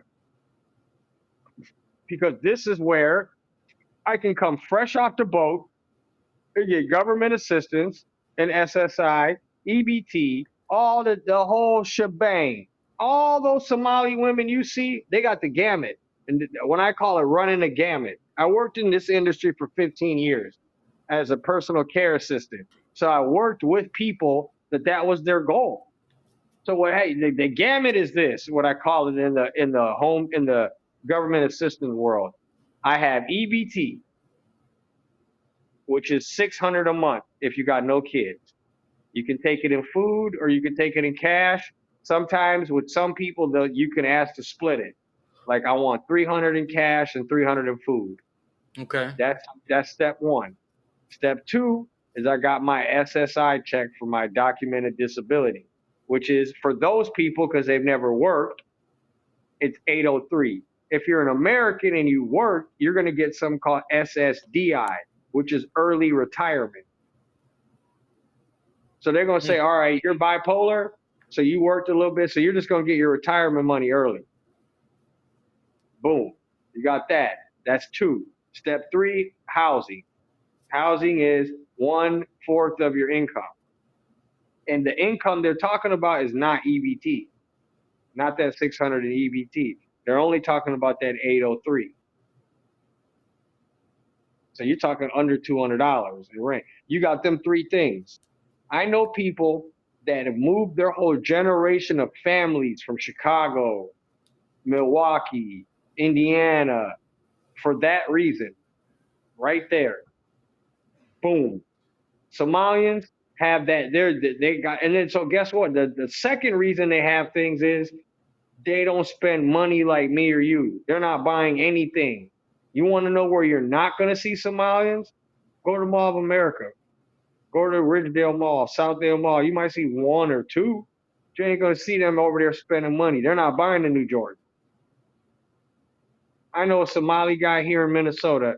I don't know his name. It's probably Ali or whatever, but this guy's my hero. He don't even know it. He's an older gentleman, probably in his 60s. Got 4 wives. Each one of them have that gamut. SSI, EBT, low income housing. Each one of them got their own apartments in the building I used to work at. Each one of them get SSI, EBT, all them checks come to him. There's no state in America he could do that in besides Minnesota. How are you going to get, and the thing is, when you come from Somalia, you don't need a bad back. You don't need to have bipolar disorder. I have PTSD from y'all bombing the shit out of us. That's what the interpreter is going to tell the doctor. Cut the check. And that's it. Cut the check. Cut the check. But then whatever you get your legal status to be in America and you're legal to go see a doctor, that's second for Somalians. That's because, okay, you own a business. Say you own a McDonald's. Man, I can't get anybody to come in my McDonald's. What am I going to do? And you no one to come in this motherfucker. You start going outside and tell people, come on in this McDonald's. I got 2-for-1 burgers. Come on in here and shop. I got a TV in here. I got this and that. So you're doing what? You're creating your own customers. Am I right? Right. That's what Minnesota does. Take the state and look at it as a business. So when you're at a refugee camp and you're coming to America, Minnesota's standing up saying, bring all them motherfuckers over here. Because I'm about to kill you both ways. I'm going to get federal grants for giving. So that 803 and 600 EBT, that's 1,400. So I'm giving one person 1,400 a month. I'm making 10 grand for doing that because the real money is 14,000. Say, that's just a number. Say that. The real number is 14,000. We're going to pocket 10 and give y'all 4. Or we're going to give y'all 8 and we're going to pocket 8. Or we're going to pocket 6. or 800 from 10,000. We're gonna pocket 12,000. So we're making money there. And then guess what else we did? We created customers because guess what you're gonna do? You're gonna go to the gas station. You're gonna buy gas. You're gonna go to the AutoZone. You're gonna go to the Cup Foods. You're gonna go to the store. And if you're Saman, you're gonna actually buy up businesses from us. Really? Oh wow, we love y'all. If you're Minnesota, guess what you did? You created your own customers because more people would leave this state than would come in this state every year if Minnesota didn't do that. Now, And with I'll them leave you having with these this. Hold on. businesses, I'll leave you with this little thing and I'll let you go. You and anybody you see that's in Minneapolis walking around, that like drug addicted dude that walks around talking to himself, eliminate him from the picture. We don't exist. Take away the foreigner, the lady with the towel on her head, all that. Take that person out of the picture in Minneapolis. What do you got? Ghost town. You got Montana, Idaho, Wyoming, Delaware, South Dakota, North Dakota.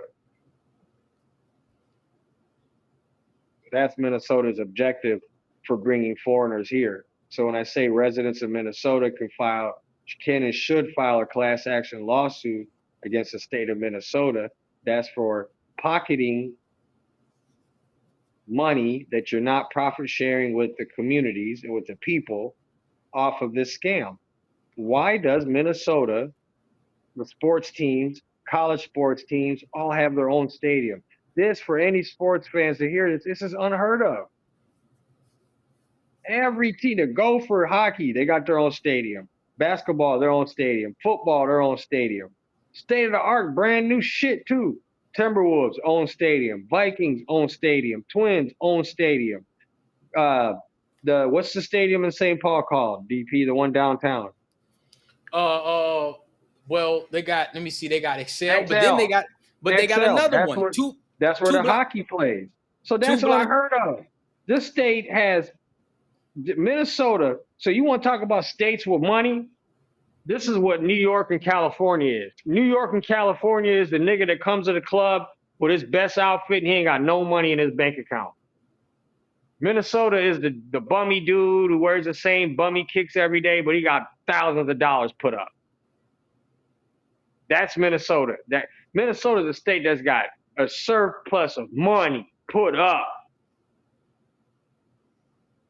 Because of that reason, they run that hustle that I just told you. The Saints.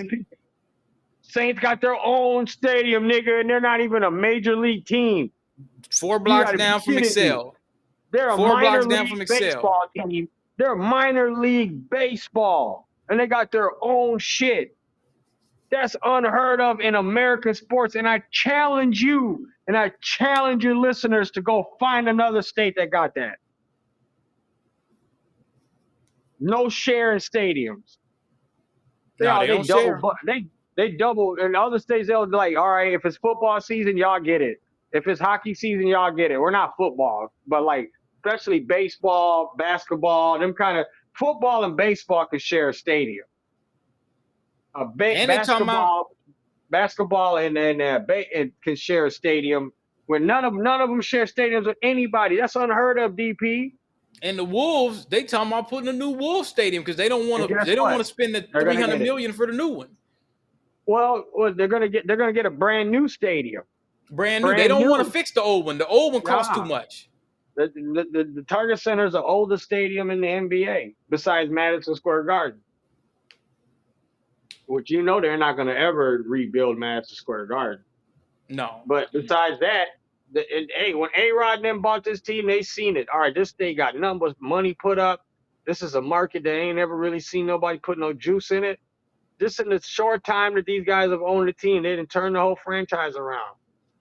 But the one thing he's got to realize is it's not going to equate.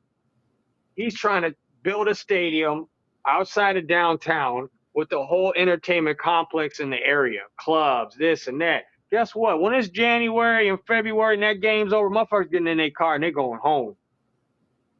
It's cold. You know what I mean? Ain't nobody doing that shit. But he's got a great premise and a great idea. But this is a state that's not broke. It's not poor at all. And then guess what they're doing? Keep them coming. What did JFK say? Give me your weak, give me your poor, give me your disenfranchised, right? Minnesota took that idea and went straight to the cleaners with it, doubled up on you. We're going to get money off these foreigners being here, and they're going to spend money in our economy. Jeez, man. That is insane. Completely insane. Now, for all blacks, foundational, you want your EBT and your SSI. All you have to do, now, mind you, you cannot have a history of treatment, rehab. That's a whole nother. They ain't fucking with you then. All you got to do as a foundational is go to your doctor and say, I got PTSD from the treatment I've had from white people, not just me, but generational racism. I got PTSD. Cut the check. Oh, man. I promise you're going to get your money. PTSD. Yeah, I got PTSD from generational racism, generational suppression.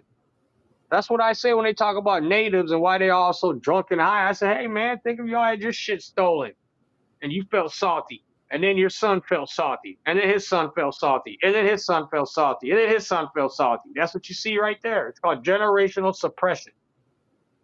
And they'll literally give somebody money for that. Well, that's not that's a term I created, generational right. suppression. But you said you could go down there and get money for it. Like you could say, I got PTSD. Yeah, you know why? The number one reason they're going to give a foundational check? The number one reason. They don't want them to win. You're not going to win. Not only you're not going to win, I ain't never seen anybody do a goddamn thing with $800 a month. You can't do anything, man. You don't exist. You're irrelevant from society. You have to hang around other people who make $800 a month. Because somebody who's working making 60, 70K ain't even looking at you.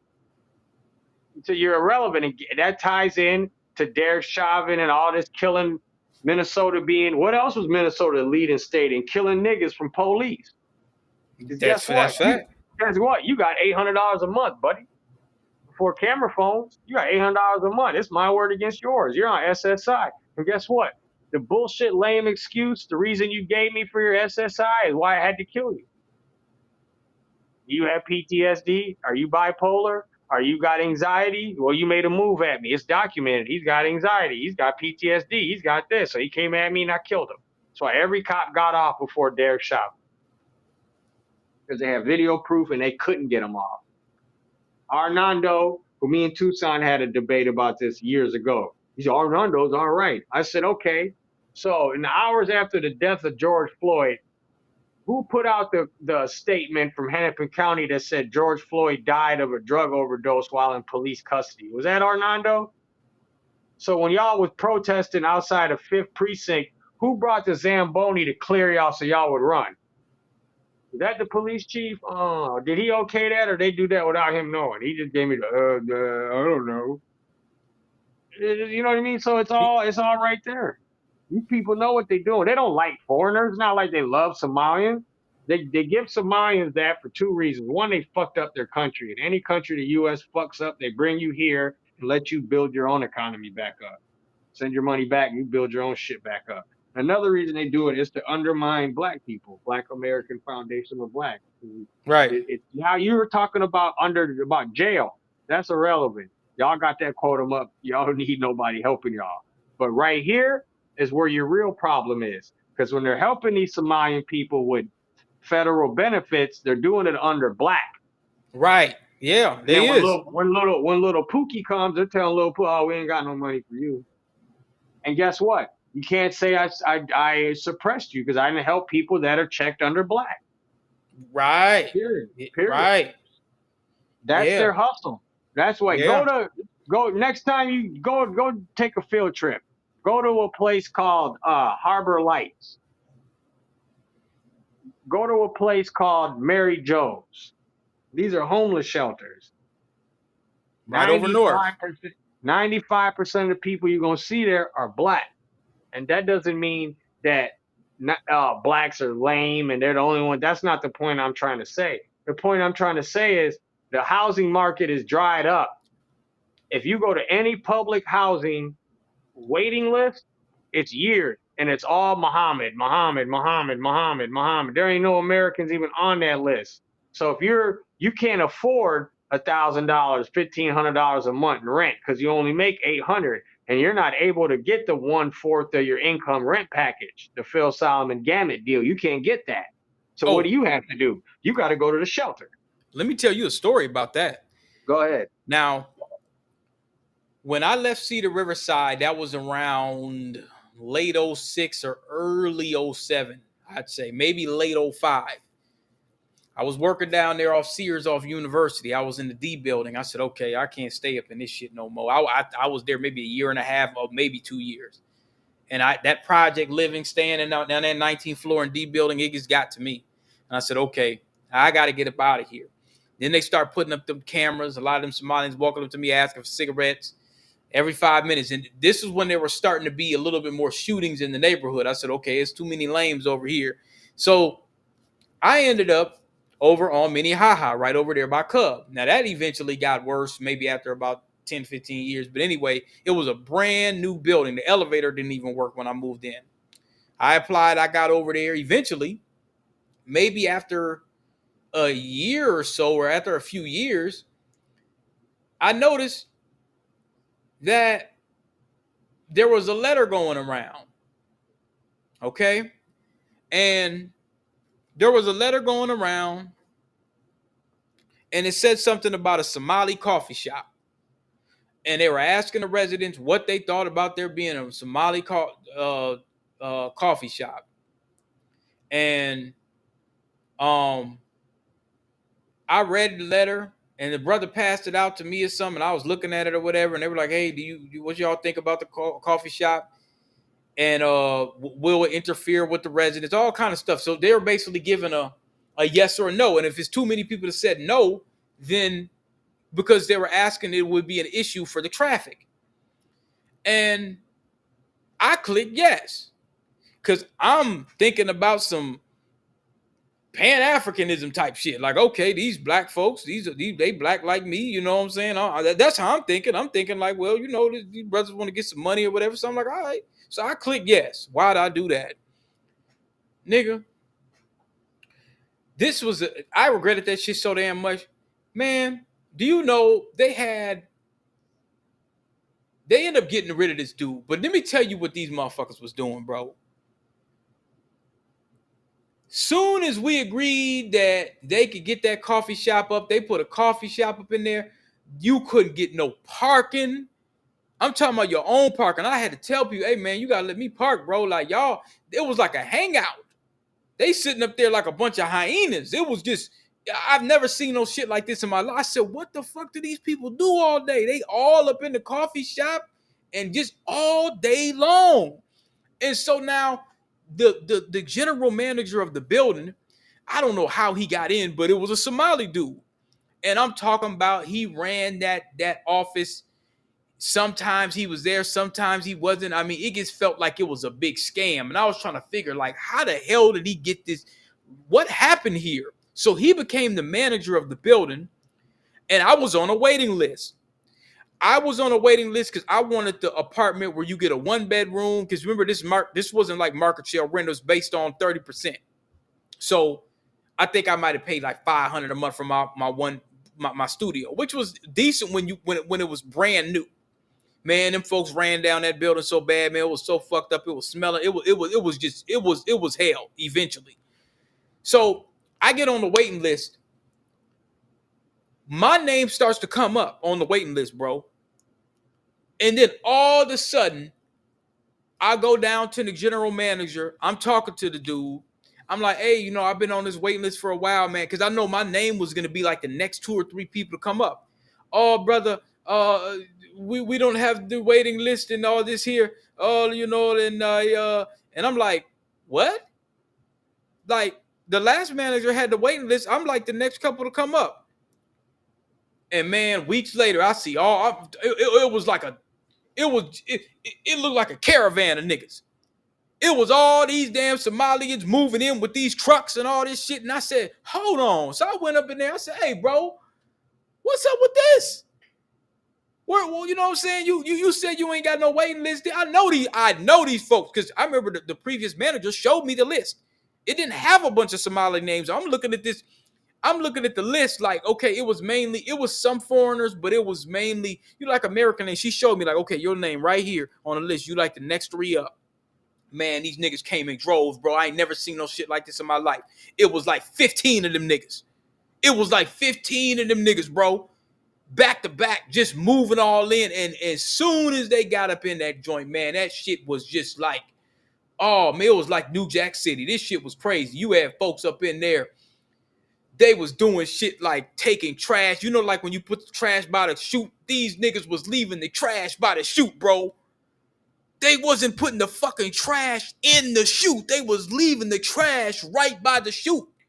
It got to the point so bad when they had the new manager, they had to install cameras in the in the trash chute room. They had to lock the room because these nasty motherfuckers, bro, they weren't throwing the shit down the chute. They knew that the chute was there, but they weren't throwing. They just left the trash there. They was putting diapers in man, I ain't never seen. I said, this shit's crazy.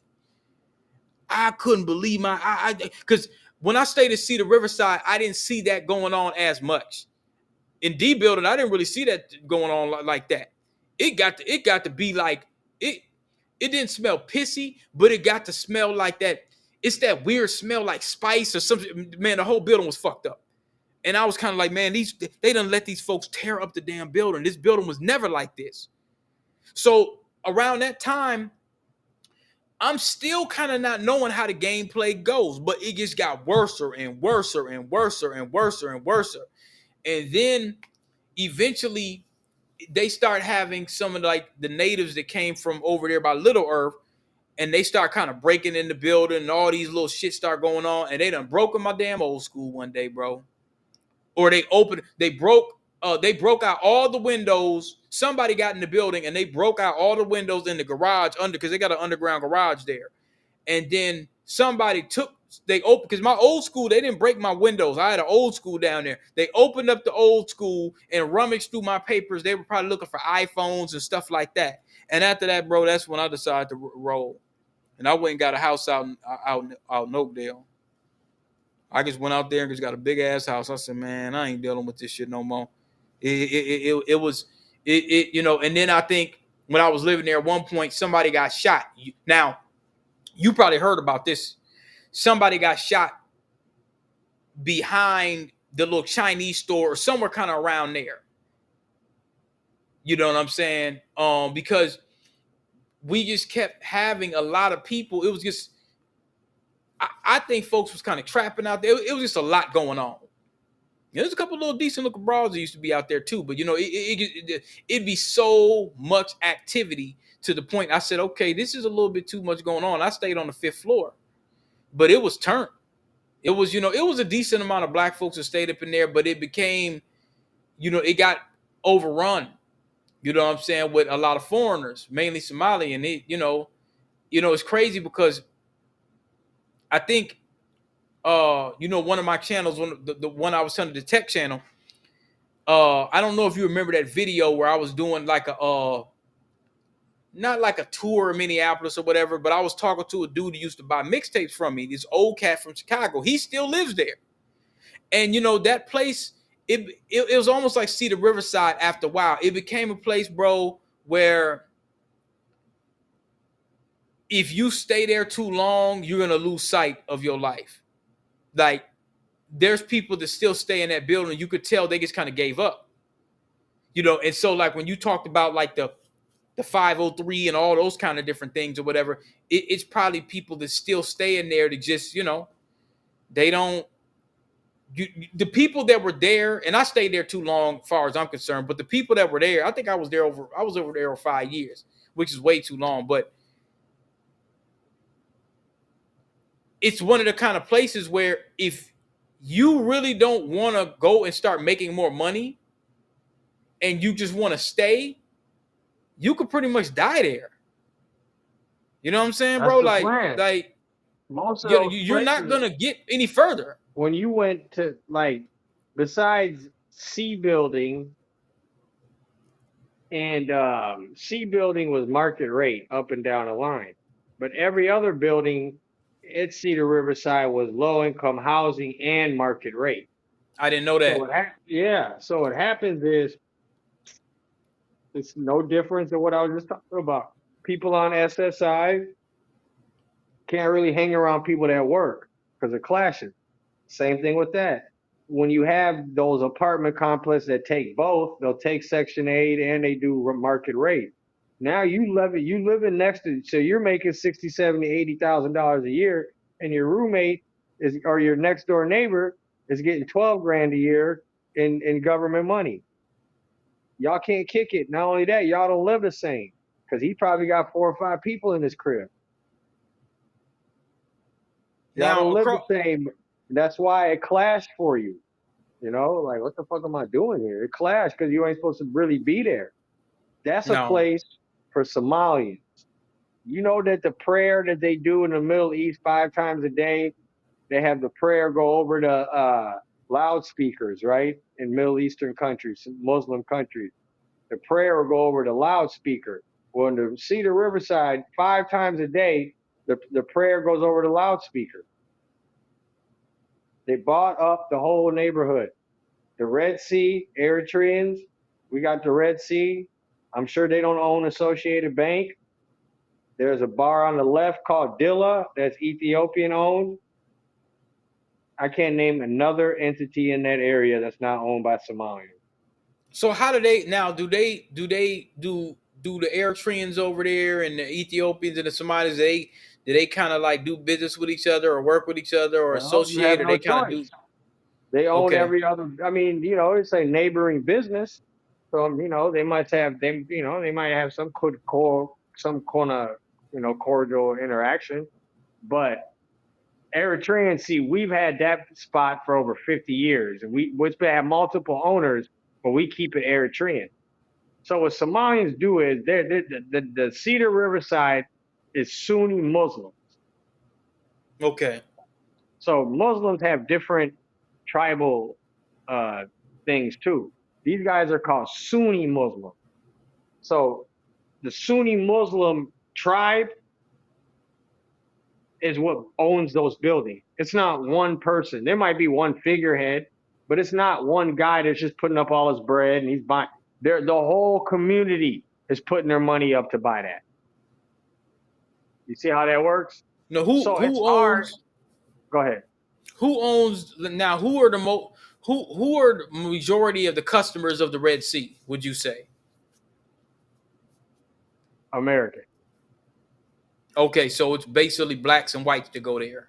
There's not enough Eritrean people in Minnesota and especially in Minneapolis to open a business and just think Eritreans are just you're gonna strive business wise by just seeing Eritreans. You got a lot of Americans that like East African food, and then they do shows too. American shows mostly. Now, do the So Red they Sea got do that. they own that studio up above too? They own the whole strip, the whole block. Really? Yeah, the whole block. Kilimanjaro, all that is all Now it's Kilimanjaro. At the time, Abraham, I think you remember him, who was the owner of Kilimanjaro. His uncle owned owned the Red Sea and the building. So his uncle was leasing that spot to him. okay. So we Yeah, own that that. We own that, but Dilla can be bought, the one to the left. And I don't even think she owns the land. I think she might have just been renting it. That's across next to the left of the bank. Associated Bank, I'm sure, is owned by Jews. Besides that, everything. And it's so hard for Americans to be able to outbid these people when I just told you they got a whole tribe of people, 5, 10,000 people, all putting in enough, whatever is needed to buy this up. So if you or me are trying to put up enough money to bid with these people, we ain't got a chance. They got infinite money. Oh, okay, everybody, I need another 1,000 from everybody. what about the 400 bar? Who owns that? Damn, Moss, Shit. Damn. Triple Rock, Moss. Oh, right next across the street from Palmer's and all that. Seven Corners or whatever. It used to be called Nomad. Mosque. Wow. Palmer's Bar, mosque. There's a liquor store across the street. Who owns That's owned that? by an Ethiopian lady. She's held Oh, strong too. She's a friend of my mom's. I know her as well. I know her family. She's held strong out there too. Mercado. She's held very strong as well. But that's it. And they're coming as soon as she wants to sell. As soon as you want to sell, you're gonna fuck with them because they got the highest bid. So that clip I sent you of the white lady that was walking around interviewing people in the West Bank about how they feel about the Somalians buying up the mosques. There's a lady that shows up in the clip. She's an old owner of Palmer's Bar. And she was like, yeah, they Somalians just bought everything up, this and that, this and that. What she's not telling you, she wasn't allowed to go in Palmer's. That's why she was across the street pointing at it. She was forced to sell for being deemed by the state of Minnesota as harboring a drug infested place of business, aka letting people sell drugs in your business. She was forced to sell. Why wouldn't she put as a provision in the sale that whoever you sell this to after you has to keep it a bar? She didn't have the cachet to do that because she was forced to sell. So they can get as mad as they want at the Somalians and this and that. I'd rather see a bar than a mosque any day of the week. But guess what? Money talks and bullshit walks. Oh, Taco Bell, they bought that up too. Remember the Taco Bell? what they gonna do with that? It's a mosque. It's already done. They need all them damn mosques, man. Hell yeah. When everybody going in there paying, you can go to whatever mosque you sign up for, you got to pay dues. So I know one guy that was telling me today that lives in the building I work at, that he signed up at 2 mosques. So he was like, yeah, I'm going to walk to one mosque and I'm going to walk to the other one. You got to pay your dues though to be signed up in membership, just like a church. So When you so pay, so go ahead. so you can show up and then you just break some bread. Nah, you got to be a member and pay your dues every month. So they got okay in the Cedar Riverside area. They might have anywhere between 5 to 10,000 people, and they just breaking them off. Yeah. No, you can come from outside. Sunni Muslims from other tribes can come over there.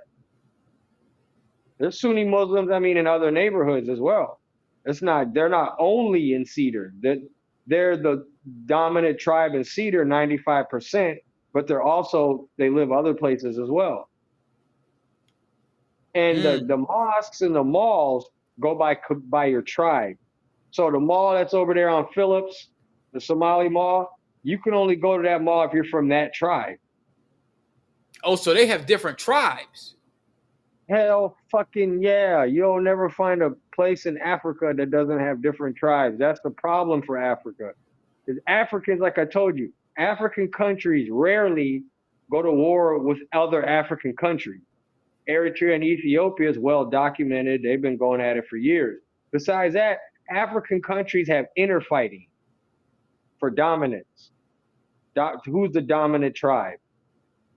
So we're going to kill each other over that. That's what happened to Somalia. That's what destroyed their country. So one question before close. They're giving us 2 more minutes. So if Africa as a whole jumped up and said, "Well, I want to get reparations from Europe," how would that work with all these countries and different tribes? And how would they all get, if they said, "All right, we want the whole continent, we want a huge check that we want to just break apart"? How would they even do that? I'll send you a clip. They have summits in different A states. summit. All the leaders get together. I will send you a clip when we get off air here of the Eritrean president scolding all the other African presidents at the summit about worrying about bullshit and need to be self-efficient and quit worrying and asking America for help. Because when you ask them for help, there's more comes with that.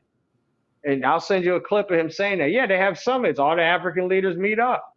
It happens 2 or 3 times a year. So you're saying it's several different tribes. Now, over here in America, for example, you got now Black foundationals, Black Americans would just be.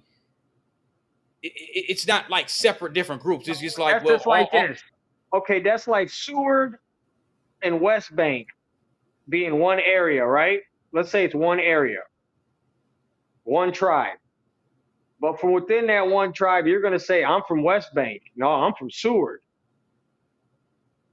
You know what I mean? So if they say, like, if they had an area like, okay, or we could even break it down closer to that. If you're from Seward neighborhood, you would be like, I'm from the right side of Seward. You're from the left side of Seward. So I'm over here by Taco Bell. Y'all are over there by Zips. Oh, so let's take South Central. Or Okay. or Bloods. You got Bloods. You got Fruittown Pyru Bloods. Aren't they Bloods? Yeah, but they're not the same. Um, Same yeah, like origin. yeah, they'll be Bloods, but they'll be, and most of them get along, but some of them, like for example, like okay, like in South Central, they'll say, well, the neighborhoods, well, you Yeah, got and that's 60s, what tribes you got are in 50s, Africa. 90s, hundreds, but they're neighborhoods, but they're just different. This Tribes in one's over. Africa, see, tribes in Africa are your neighborhood. That's it. There's nothing else. It's all about your neighbor, where you're from, the area. So, like I said, River Bluff, that would be a tribe. So everyone that was born in River Bluff, they're your tribe members. So if a tribe goes to war with another tribe, and if they try to rectify some elder estate, somebody's going to say, hey, listen, If it's let's. war, it's going to have to be bigger than that, even, if it's going to go to war. But if it's just like beef, yeah, an elder statement can do something like, y'all jumped one of our niggas, so we come into y'all's hood. That's all of Africa. So what you see in Los Angeles, territorial, all that, that's Africa. You're one hood. So someone's going to ask me now, an Eritrean, is going to ask me, where are your grandparents from? And I'll tell them. And then they'll ask me, but first they'll ask me, who are your grandparents? Who are your people? And if I'm not lying, I'm going to name my people and they're going to know. That's Now, like in River Bluff, being in River Bluff from 85, 86, 87 to 2001. If someone told you there's from River Bluff, all right, who was your people? Who are your people? If you ain't never seen them, who are your people? Oh, Colin and all them. Nah, they ain't your people. I ain't never seen you. You lying. You know how to decipher between that.